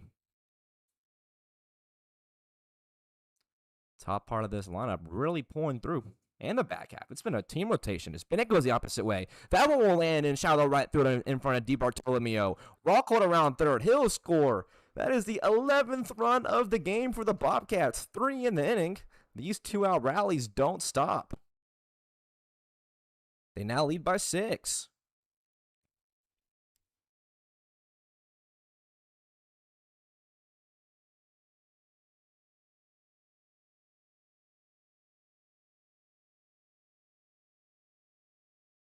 Good opposite field hit for Tyler Bennett. He'll be on first safely. Now up, Ian Setzer.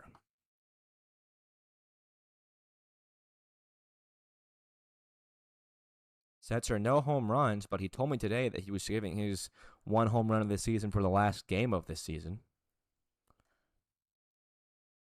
So we'll have to wait until then. And he's down 0-2.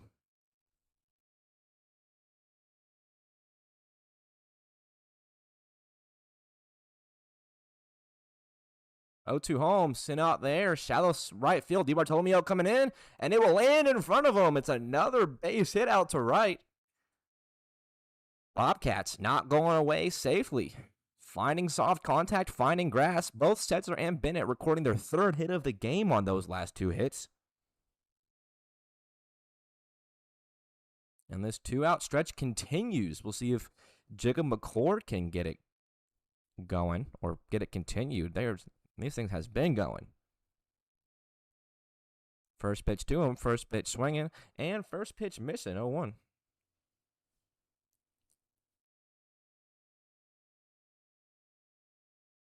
McCord's 0 for 1. This is only his 2nd AB. Took over for Isaac Yearwood. Sharply hit down a line over first base, and it's in and out of the glove of Wyatt. Bennett around 3rd. He'll look to score. Man, these Athletics can't catch a break. McCord hit that one on a line. It looked like it went through the glove of Isaiah Whitehead over on first. Of course, it didn't. It just went in and out of it, but that's the type of bad luck these Athletics are having this inning. And the Bobcats have now scored 10 runs in their last 2 innings.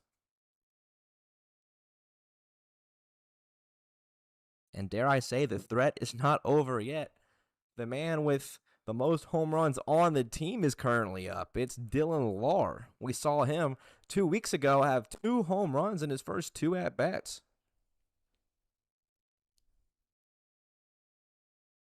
This team currently up by 8.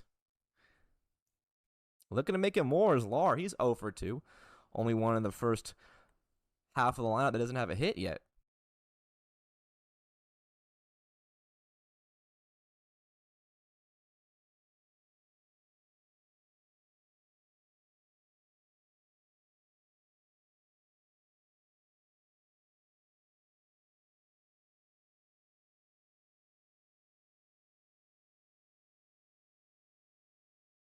So let me use my binoculars to see who's on base.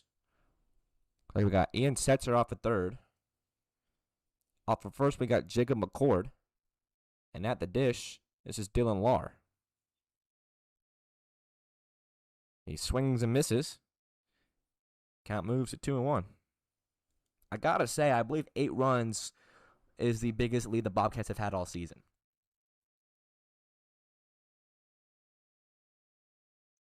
Still 2 outs. 2-1 from Lofton.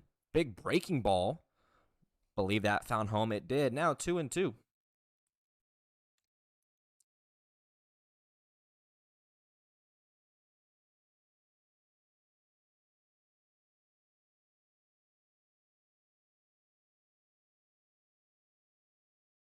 Big AB here. 2-2. High and up.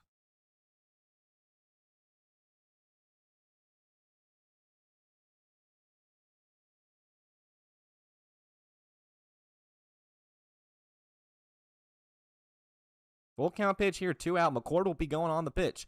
Full count, swung on and missed. Lahr down swinging. Tough break for him, but the Bobcats score 4 here in the 5th. They increased their lead to 8. Your score through the top half of the 5th is 12-4.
All right, bottom 5, trailing by 8. I believe this is Joe Suish taking over. First pitch to him, swinging. First pitch, swinging and driving down the left field line, and it will be down in front of the left fielder. Lar getting it back in quickly, and it's a first pitch double. And his first pitch he's seen today. Joe Sulish aboard safely and quickly. Thought that ball was going to clear the fence by a mile. It wasn't even close, so excuse me. Got a little excited. All right, we'll see if Grayson Wright can keep this rally going. This one-hitter rally.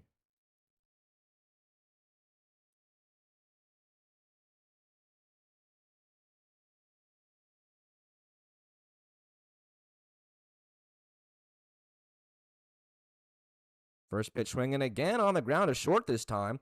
Richardson throws over. The throw offline. Rockholt couldn't field it cleanly at first. Just like that, they got 2 runners on. Something might be brewing. That one's be credited maybe with an error over on first. And another pinch hitter. So that's the end of the day for Trimble and Sowards, it looks like. Sulish in for Trimble. Sowards out, and it will be Colby Comparado. Runners on the corners, nobody out. Samuel Harding coming out for his 5th inning of work, allowing a few straight base runners.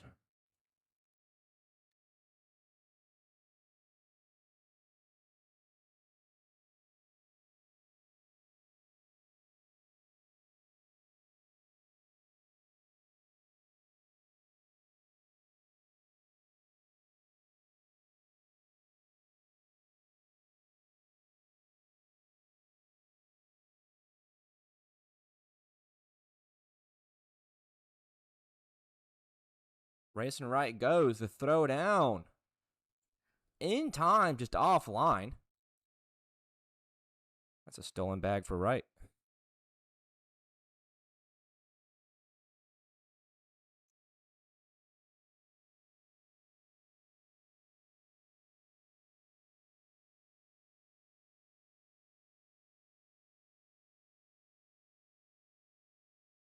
Comparado skies it out.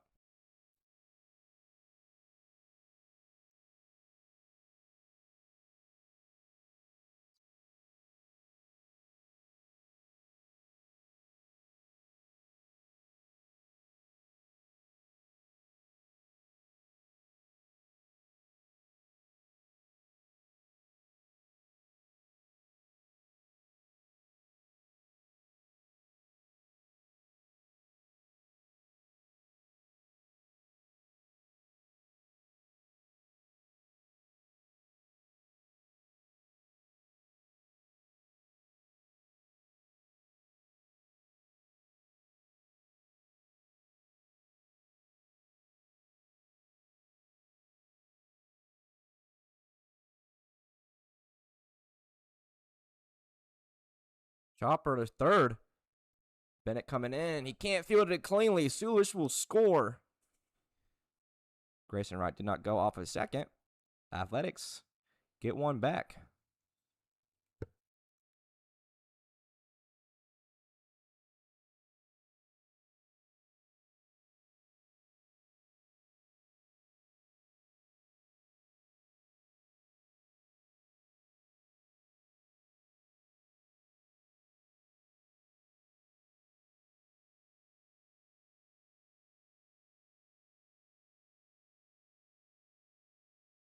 That's also the end of the day for Will Dickens. We'll get DiBartolomeo up now. So now the 3rd pinch hitter of the inning.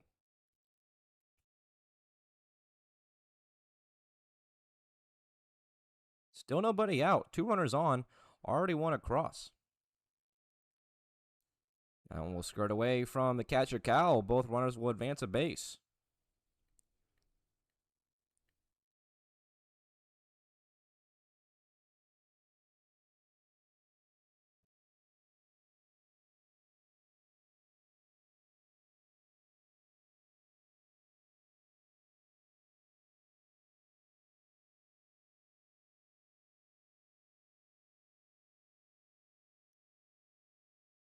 Bartolomeo goes the other way. Shallow right.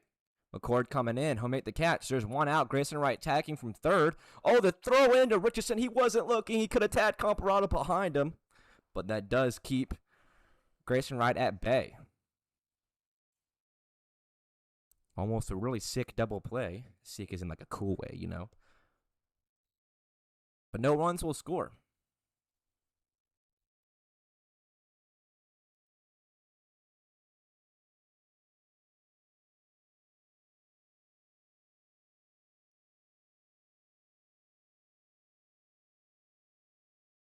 Carson Lane now up. He's 1 for 2.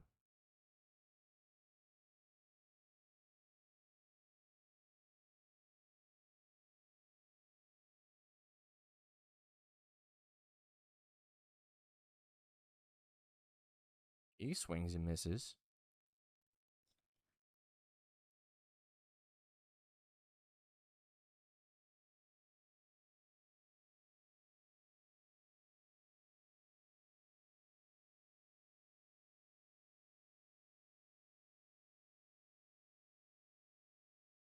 Fastball paint in the corner, 2-1.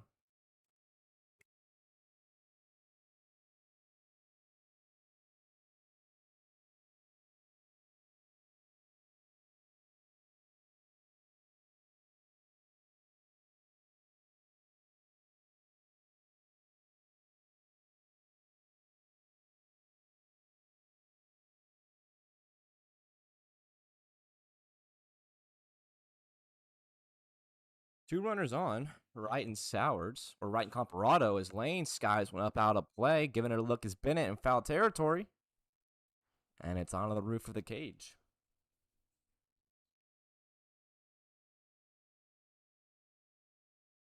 That'll move the count full.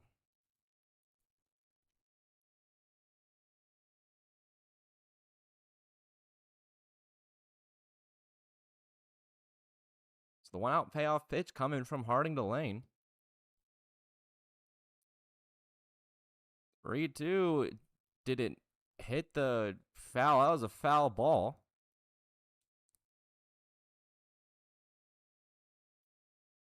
I don't know what the calling on that is. He's being motioned back to home plate. It sounded like it hit the knob of the bat. Carson Lane's trying to say it either hit him or it didn't. But he will come back and he'll be called out. I'm not sure what the ruling on that is or why that happened. Maybe like a bunt foul ball out? I don't know. Out number 2.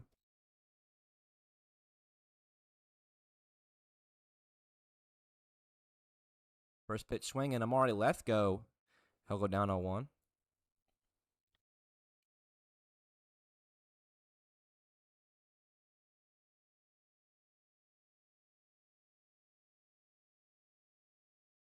Bobcats in a good spot to maybe strand some runners on base.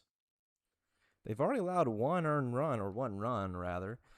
Score now 12-5. That's a 7-run lead.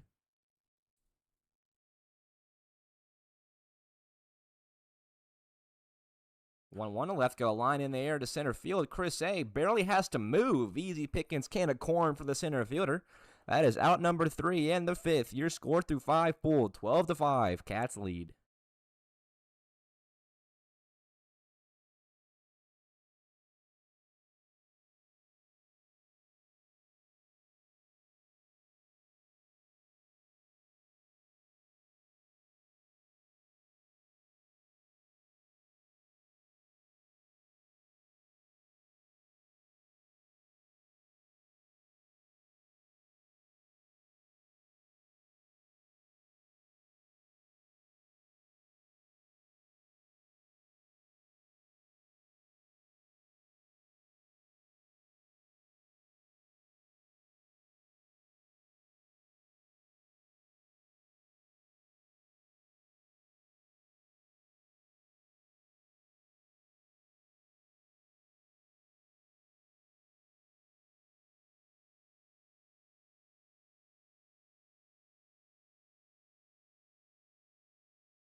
Sixth inning, we'll see Charlie Lofton face Jaden Richardson.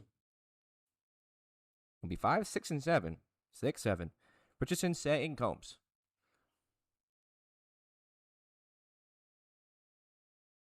In the middle of a 7-run game, this game is not over yet, but it is very lopsided. And the question everybody asking themselves today is, where's LeBron James going next? Another leaping grab by Alcorn. He's having himself a flashing day. LeBron James announced today that he'll be leaving the Lakers. I'm not a basketball fan, but I just saw it on Instagram when I was scrolling between innings. And what else is there to talk about right now?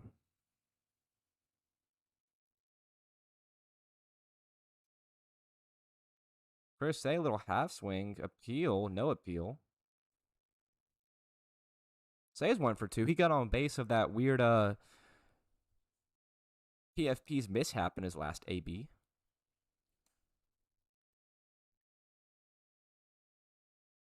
What? Does that say 2-1? 1-1. Lofton about 60 pitches in. He's been a workhorse. We'll see Grayson Wright in the 7th, I believe.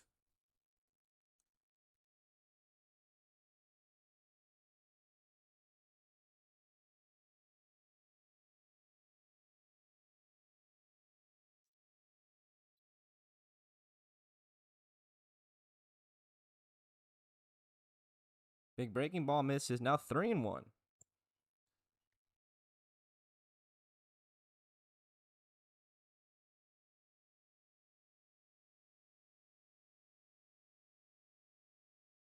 Hard hit, foul.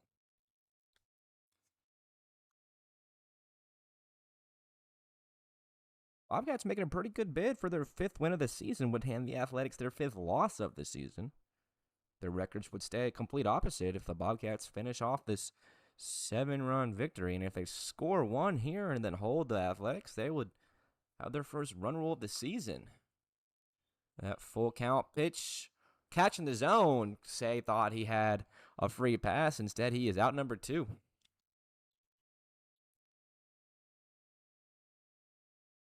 So now we'll see what Cameron Combs has got. He's 2 for 3. A bunch of Bobcats multi-hit games.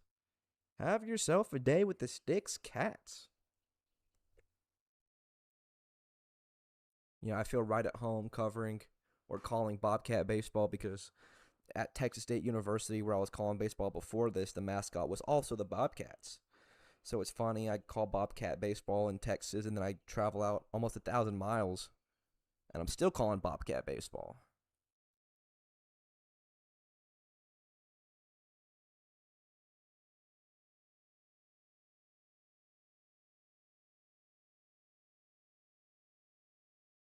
One drilled out to left. Piper coming in on it. The slide. Can't make the catch. Combs digging for a second. Piper's slow to get up. It is another 2-out knock for Cameron Combs. He is now 3 for 4. Piper's up, walking around. Maybe he just took a little awkward tumble going down for the ball. But it looks like he's all right. Combs aboard.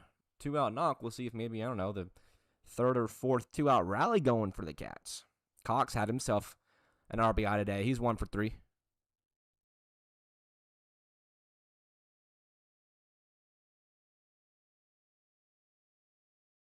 First pitch swinging on a line up the middle. Comparado coming in. He will make the catch. That is out number 3 in the top of the 6th. Your score through it. Bobcats lead 12-5.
That is the end of the day for Samuel Harding. He goes 5 full, allows 5. We'll see the lefty, Easton Kitts. Of course, we will see Kitts. And then Eben Hansen will come on for the 7th. But for now, the 6th, Isaiah Whited getting things started. Whited, Alcorn, and Fennell. Well, I don't believe it'll be Fennell. Actually, I believe it'll be Danny Isbell. Bobcats got 7 runs of run insurance to play with. Athletics got 6 outs to play with.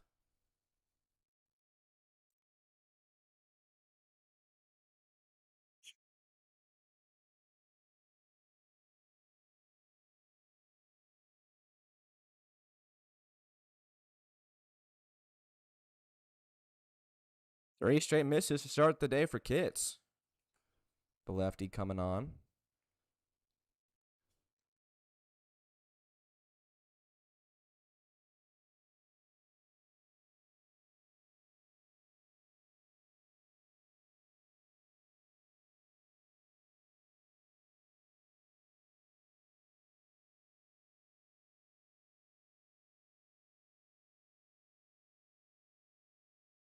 White's 0 for 2, and he'll be granted the full count pitch. He hesitated. That pitch might have been called a strike on the board, but the home plate or the field umpire said, "Nope, you're good."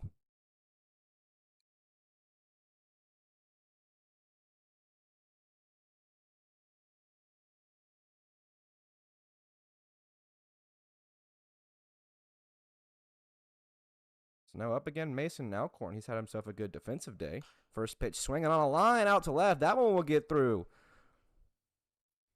A walk and a base hit. 2 runners on in the 6th to start things for the Athletics.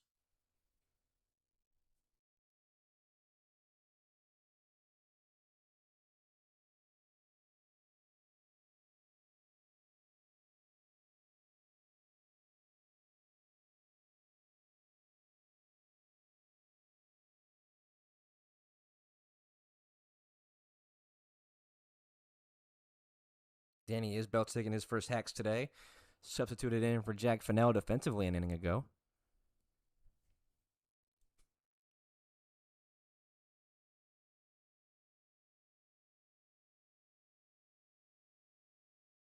Oh and 1.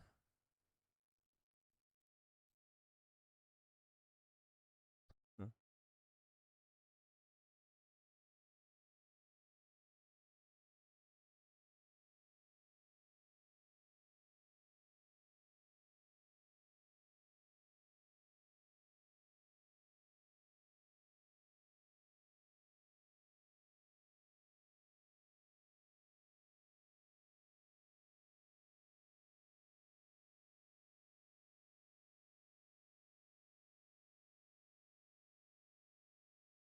2 runners on for the lefty.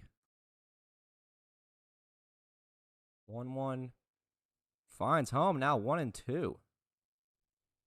That was a close pitch. Whited on second. Alcorn on first.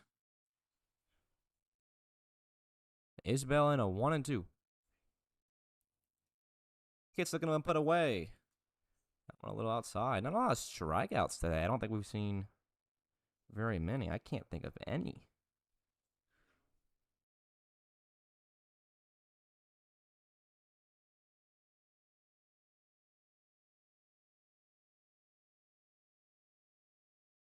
The 2-2, a little half swing.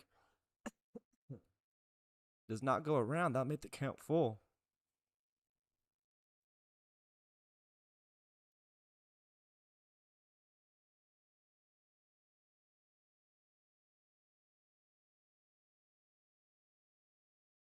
Payoff pitch coming with nobody out. Up Danny Isbell. The 3-2. Upstairs. 3 straight base runners allowed out of the pen by Easton Kitts. I committed a cardinal sin of broadcasting the SMCL this season. I forgot to bring snacks. Oh my goodness.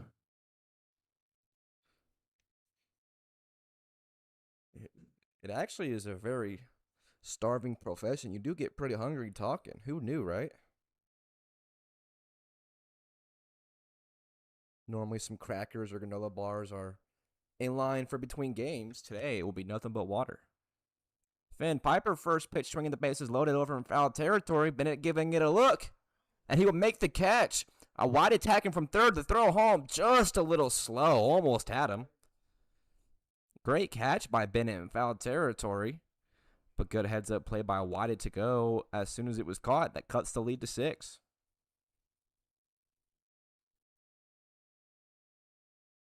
Finn Piper sack fly. Lineup turning over. We'll see Joe Sulish.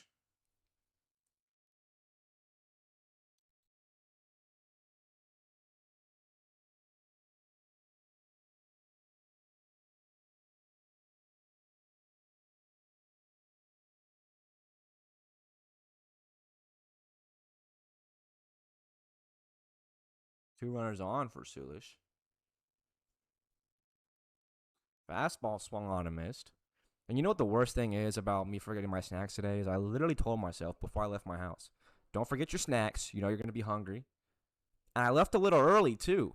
Trying to get here a little earlier today. What did I end up doing? Focus more on getting here too early. And then I forgot my snacks. How am I going to survive, man? I'm joking. 0-1 in on Sulish. Sulish is 1 for 1. He came in an inning or two prior defensively, or just offensively, rather. Start of the game. Didn't have his best start of the season, allowed multiple runs early. But is now looking to make up for it with his stick. 2 runners on. Solution a 1-1. Doesn't go around on the half swing. That pitch missed.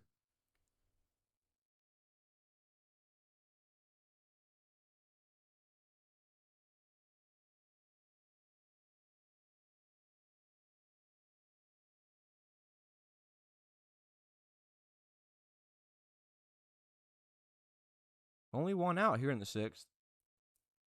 The lefty deals a 2-1. High and up. Good stop by the catcher.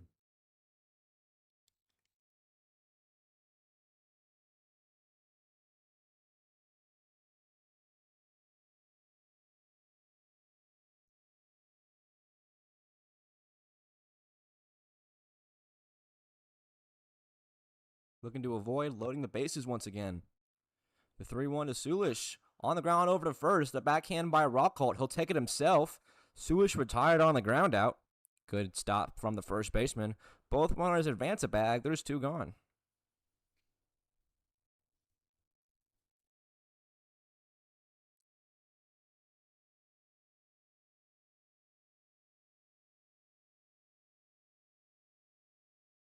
We'll see Grayson Wright up. Wright is 1 for 2.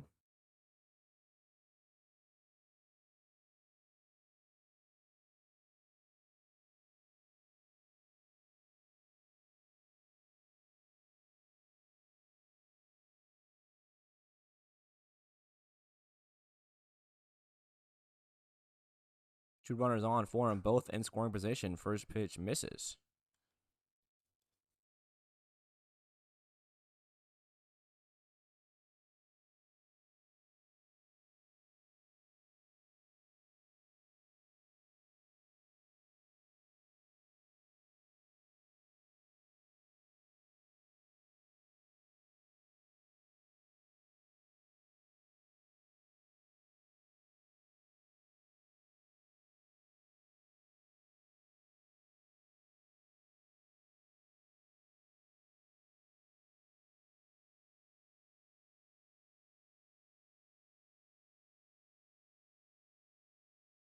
To a right, sent out to straightaway center field. Chris A. turning. He's looking up at the wall, and it's off the top of the center field.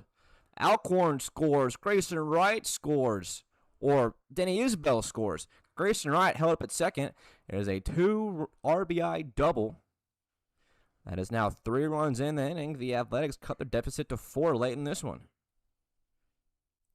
Wright continues to hit these balls further than anybody else, almost anybody else in the league. Straightaway center field, just missed a home run to dead center.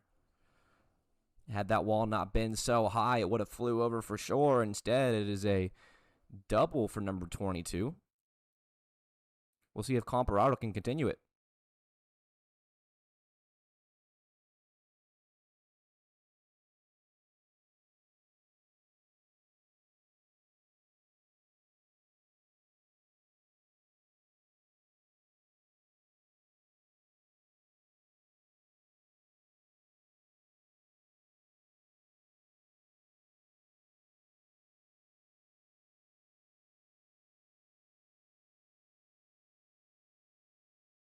They're looking for the third out as Kits.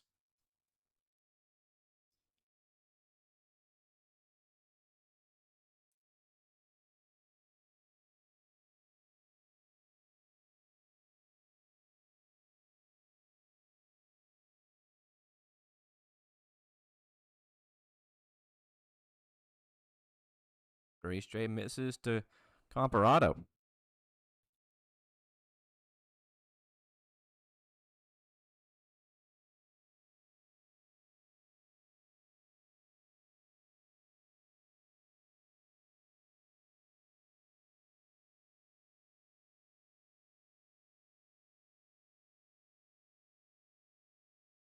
Three 0 from Kits. Upstairs, ball four. It's a 4-pitch walk. We'll see if maybe Eben Hansen comes in the inning. Right now up again is DiBartolomeo.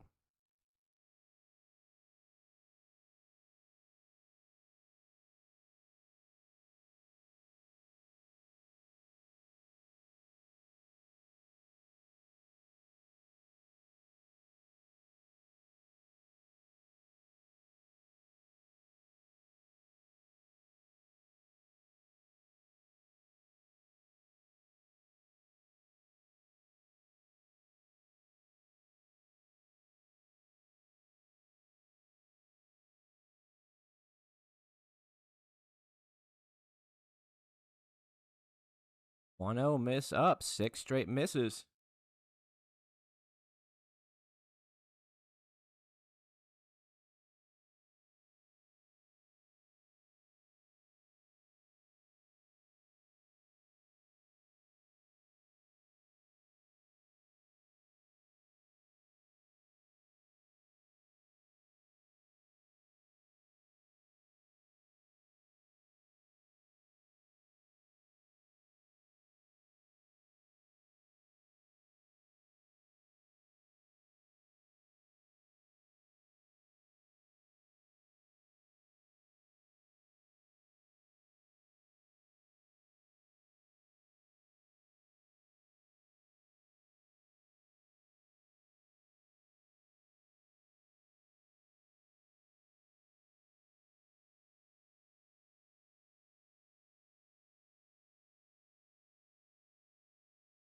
Two 0 to DiBartolomeo misses in.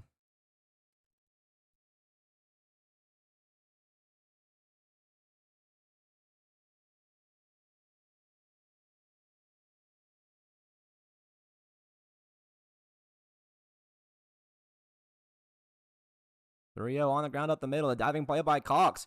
He'll touch the bag. Good play by a second baseman to get the third out. Athletics was threatening there. They'll strand a few on. Out number 3 in the 6th. Run on the 7th. Your score 12-8.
Top of inning number 7, we'll see Grayson Wright on the mound. He'll face Rockholt, Cowell, and Bennett. The last chance for any more insurance from the Bobcats. And the last chance for the Athletics to hold their deficit where it is. On a line out to left, leadoff base hit for Rockholt. He'll move to 2-4 on the day. Him having himself a big day.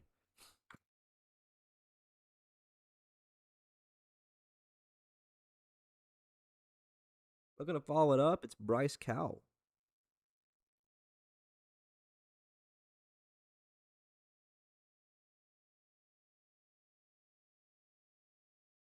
Cowell 2 for 3, not having himself a bad day either.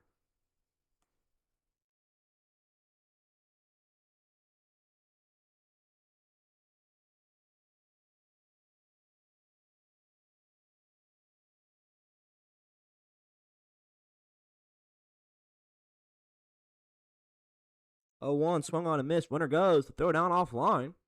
A stolen bag for Rockholt.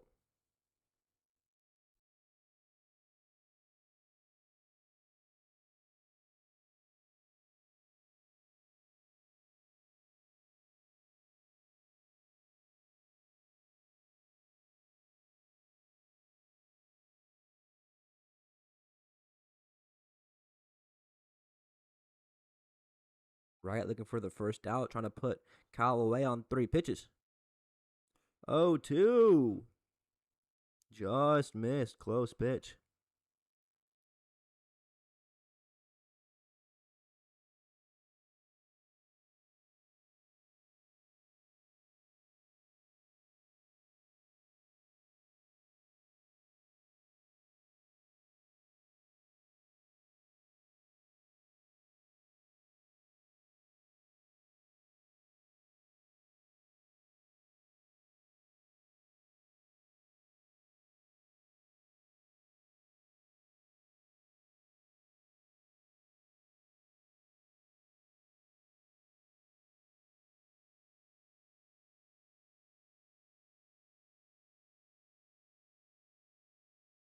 Two breaking ball.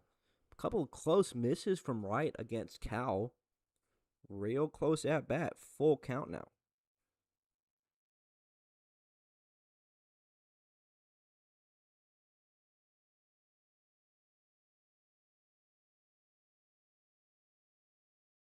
No out. Payoff. Fouled off. We'll do it again.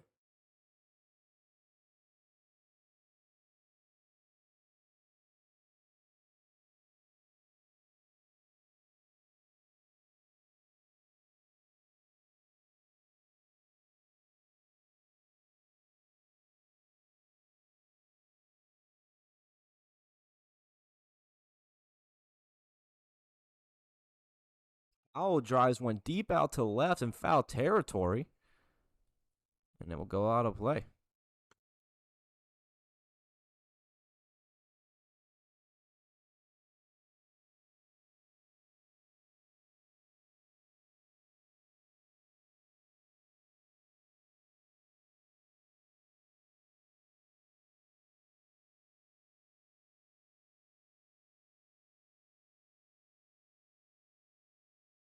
Another payoff. Nice lengthy at bat with no outs.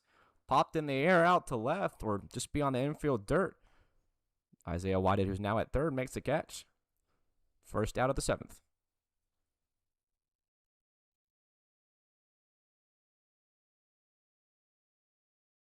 That'll bring in the leadoff man, Tyler Bennett.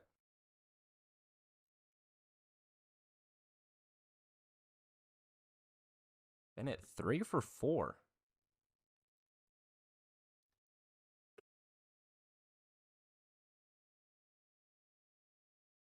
First pitch to him in his 5th AB. Swung on and missed. Tyler Bennett not wearing his normal jersey, typically wearing number 5. I think. I'm pretty sure.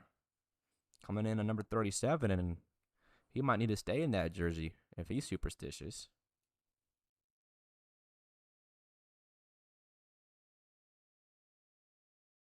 0-1 fastball.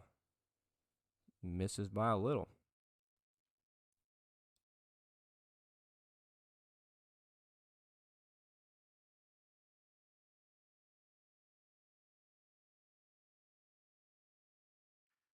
The 1-1 on a line over to the left side.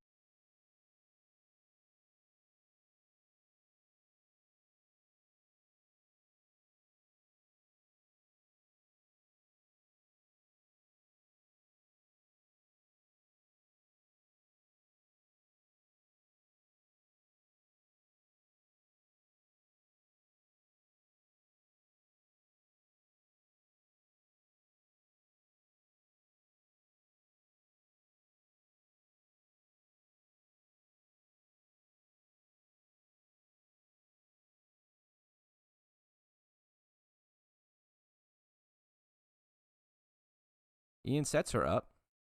He's 3 for 4, having himself a solid day. Top 2 Bobcats in the lineup having themselves a real solid day.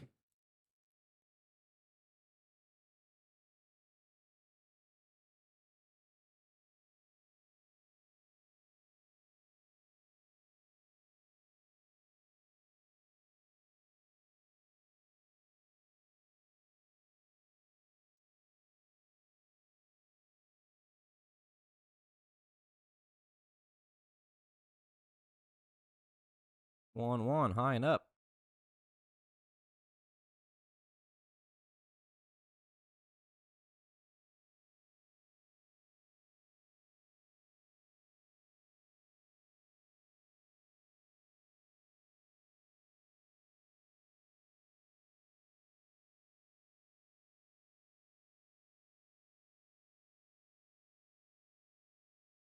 Setzer looking to be aboard with 2 outs. 3-1 on him.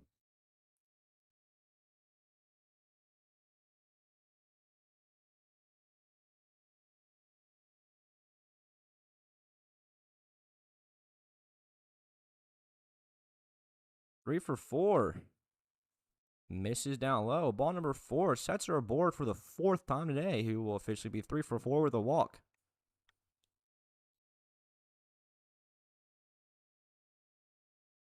We'll see if McCord's got another 2-out rally in him.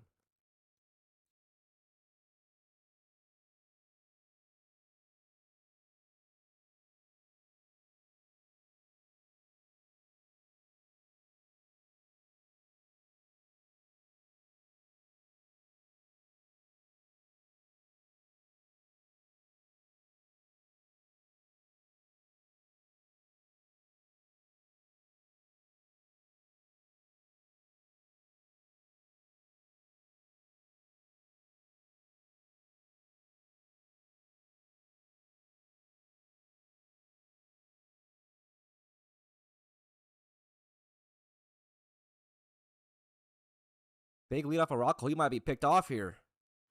He is back safely, but a close call.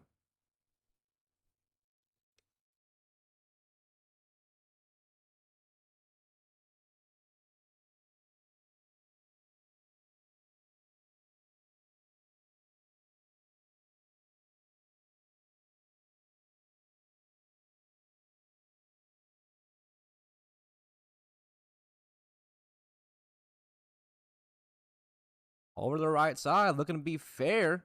It will not be in foul territory. Second strike on him.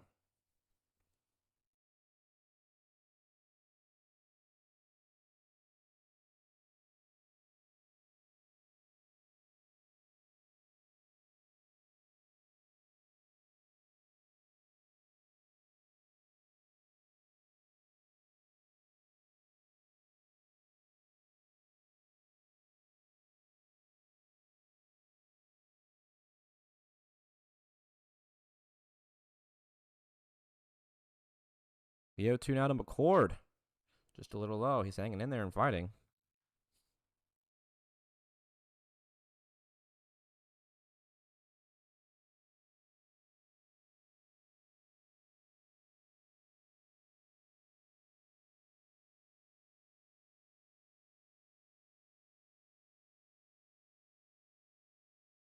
Another one.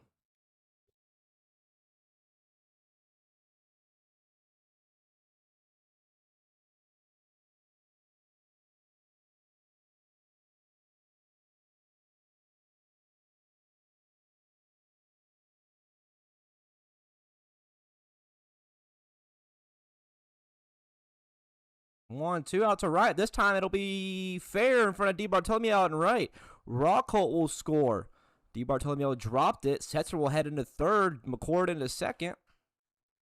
Bobcats add one more for good measure. They're up 13-8.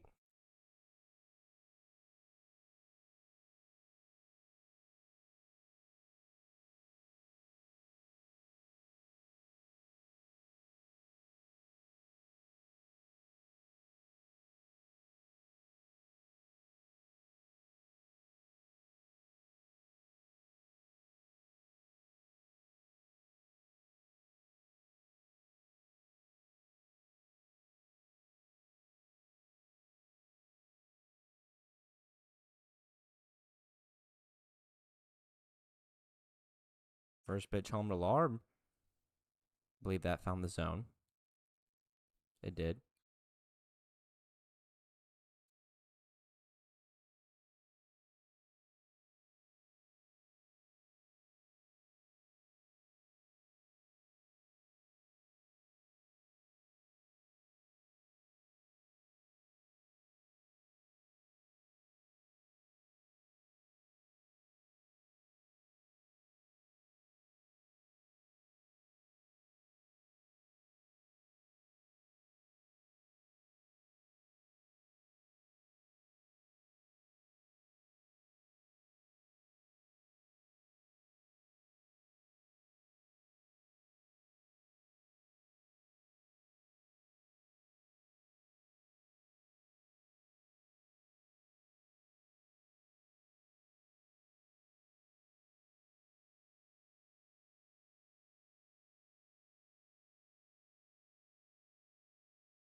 Three 1 fouled off.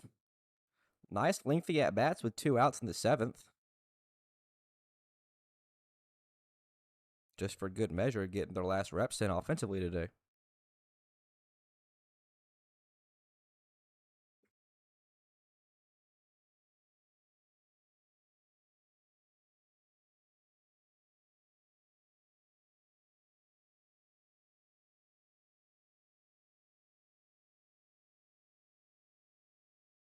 Three 2.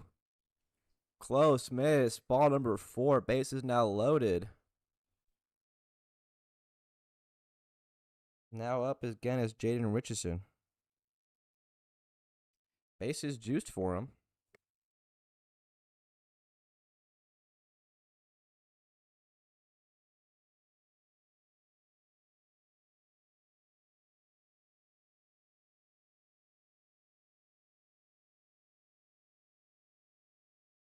Swung on and missed. 0-1.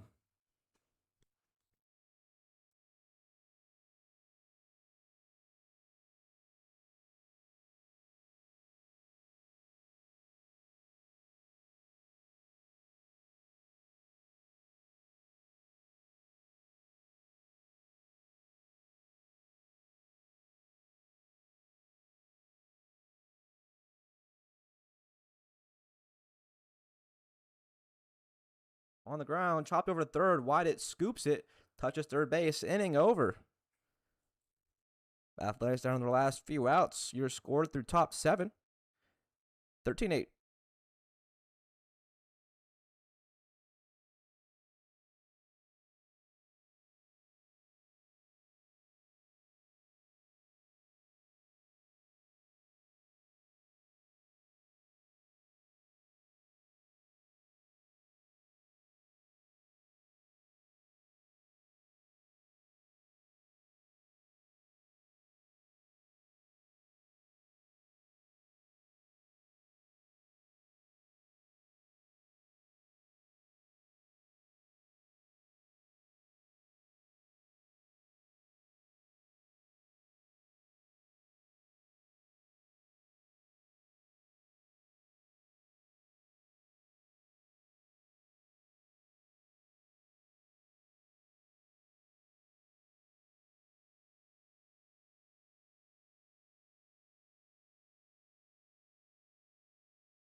Oh, my mic's on. Seventh inning set to go, or bottom of the seventh.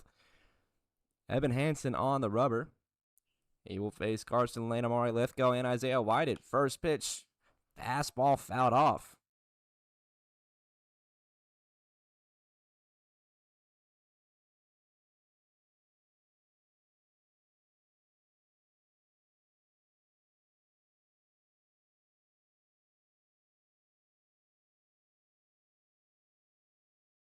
Hansen has a .557 ERA. So only one earned run allowed on all of his appearances so far, and that one earned run was a very questionable earned run. It was like someone that got on base because of a walk and came around and scored on a pass ball, but it did not. He had a 0.000 ERA before that. It did knock an earned run on the board, so he lost that, but looking to keep it down. 1-1. Very close, but now 2-1. 21 runs across this game, going well over 2.5 hours.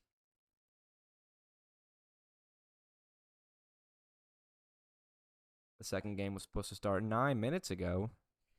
Instead, it might not start till 8:10, which I'd be surprised if we go longer than 2 hours, I guess, with the curfew at Knox Catholic.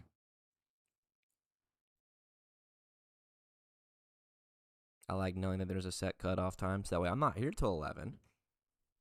Hansen misses on the 3-1. That'll put a leadoff base runner on.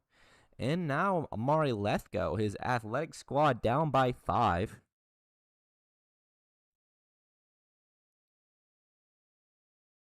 Hansen in on the mound trying to close things out. Send his squad off with a W. These two teams play tomorrow. That will be both of these teams' last game before the 4th of July break. Call it the All-Star break, because that's around when the All-Star break is. I think it's up here soon in the MLB. I don't know.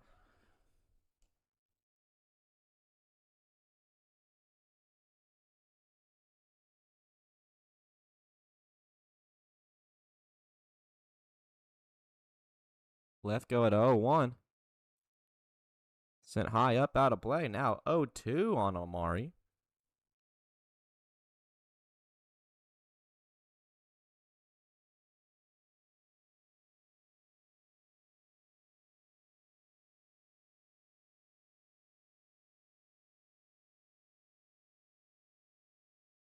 Check over.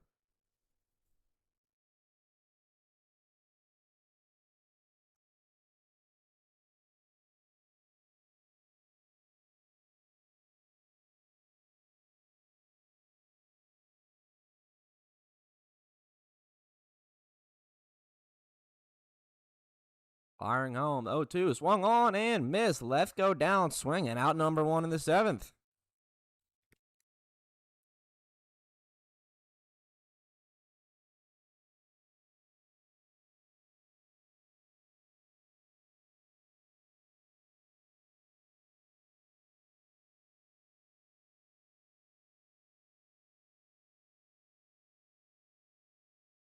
Up now, Isaiah Whited, big breaking ball to him.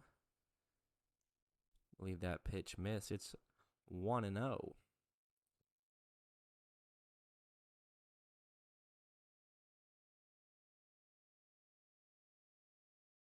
Fastball up.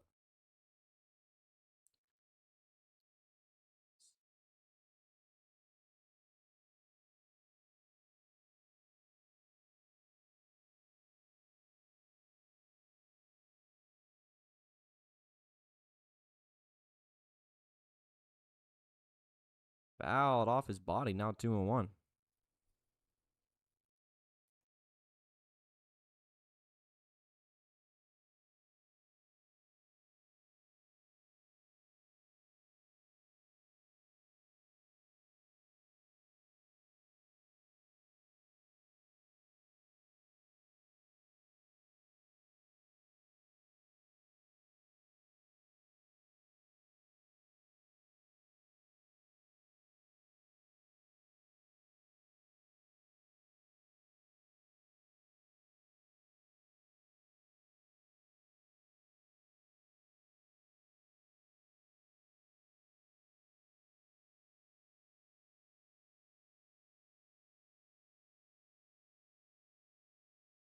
2-2, swung on and missed. Isaiah Whited down swinging. Strikeout number 2 of the inning and out number 2.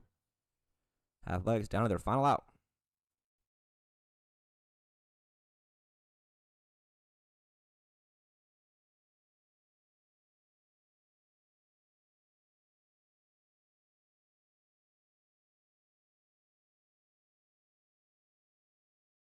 Final out here in this one. It's Mason Alcorn. He's 2 for 3. His team trailing by 5 with 1 out to play with, and he's down 0-1.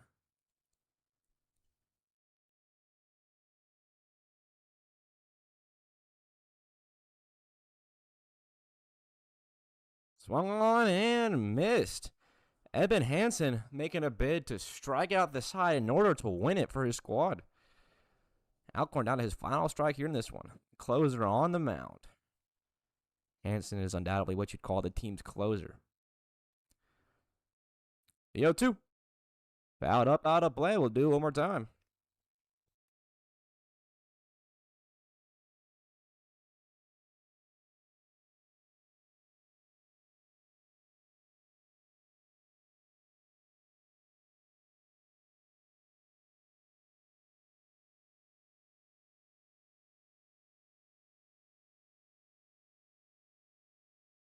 Hansen, the righty, kicks and deals, steps out.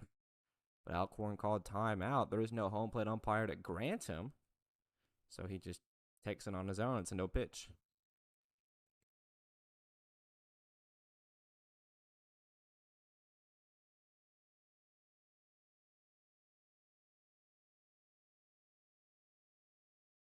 Oh, 2. Alcorn still in the box. The righty deals. High and up. What a great game from the Bobcats. Did not think they were going to come into this one against the number 1 team and win it. But as it stands right now, they're a strike away from doing so. It's been all Bobcats since the first inning. They have led for majority of the game. The 1-2 breaking ball. Backs Alcorn off the plate. It is a called strike 3. It caught a part of the ABS zone. Eben Hansen comes there in the 7th, strikes out the side, and wins it for the Bobcats. They advance to 5-12 on the season. The Athletics fall at 12-5. Nothing else changes in the standings. Both teams still at 1st and 5th. But a great win, a great team win for the Bobcats. They definitely needed this one for morale-wise, momentum-wise. What a good way to finish off your Tuesday by knocking down the number 1 team, gaining your 5th win of the season. After a rough loss last night, they bounced back and they do it here today on this Tuesday against the Athletics. They will go at it one more time tomorrow. Each team having their last game of the week tomorrow. They'll play each other. So both BCA teams off the hook for today. If you want to stick around, the Eagles and Bears will be playing next. But if not, we've had great viewership for the whole game. I appreciate everybody for tuning in and watching. If this is it for you today, then I will see you at, I want to say, 7:30 tomorrow. We'll be back at Knox Catholic. I'll be still on the mound. But for now, that'll do it from game number 1 on this Tuesday doubleheader. Bobcats win 13-8. My name is Hunter Mancuso. Thank you, everybody, for listening. I will see you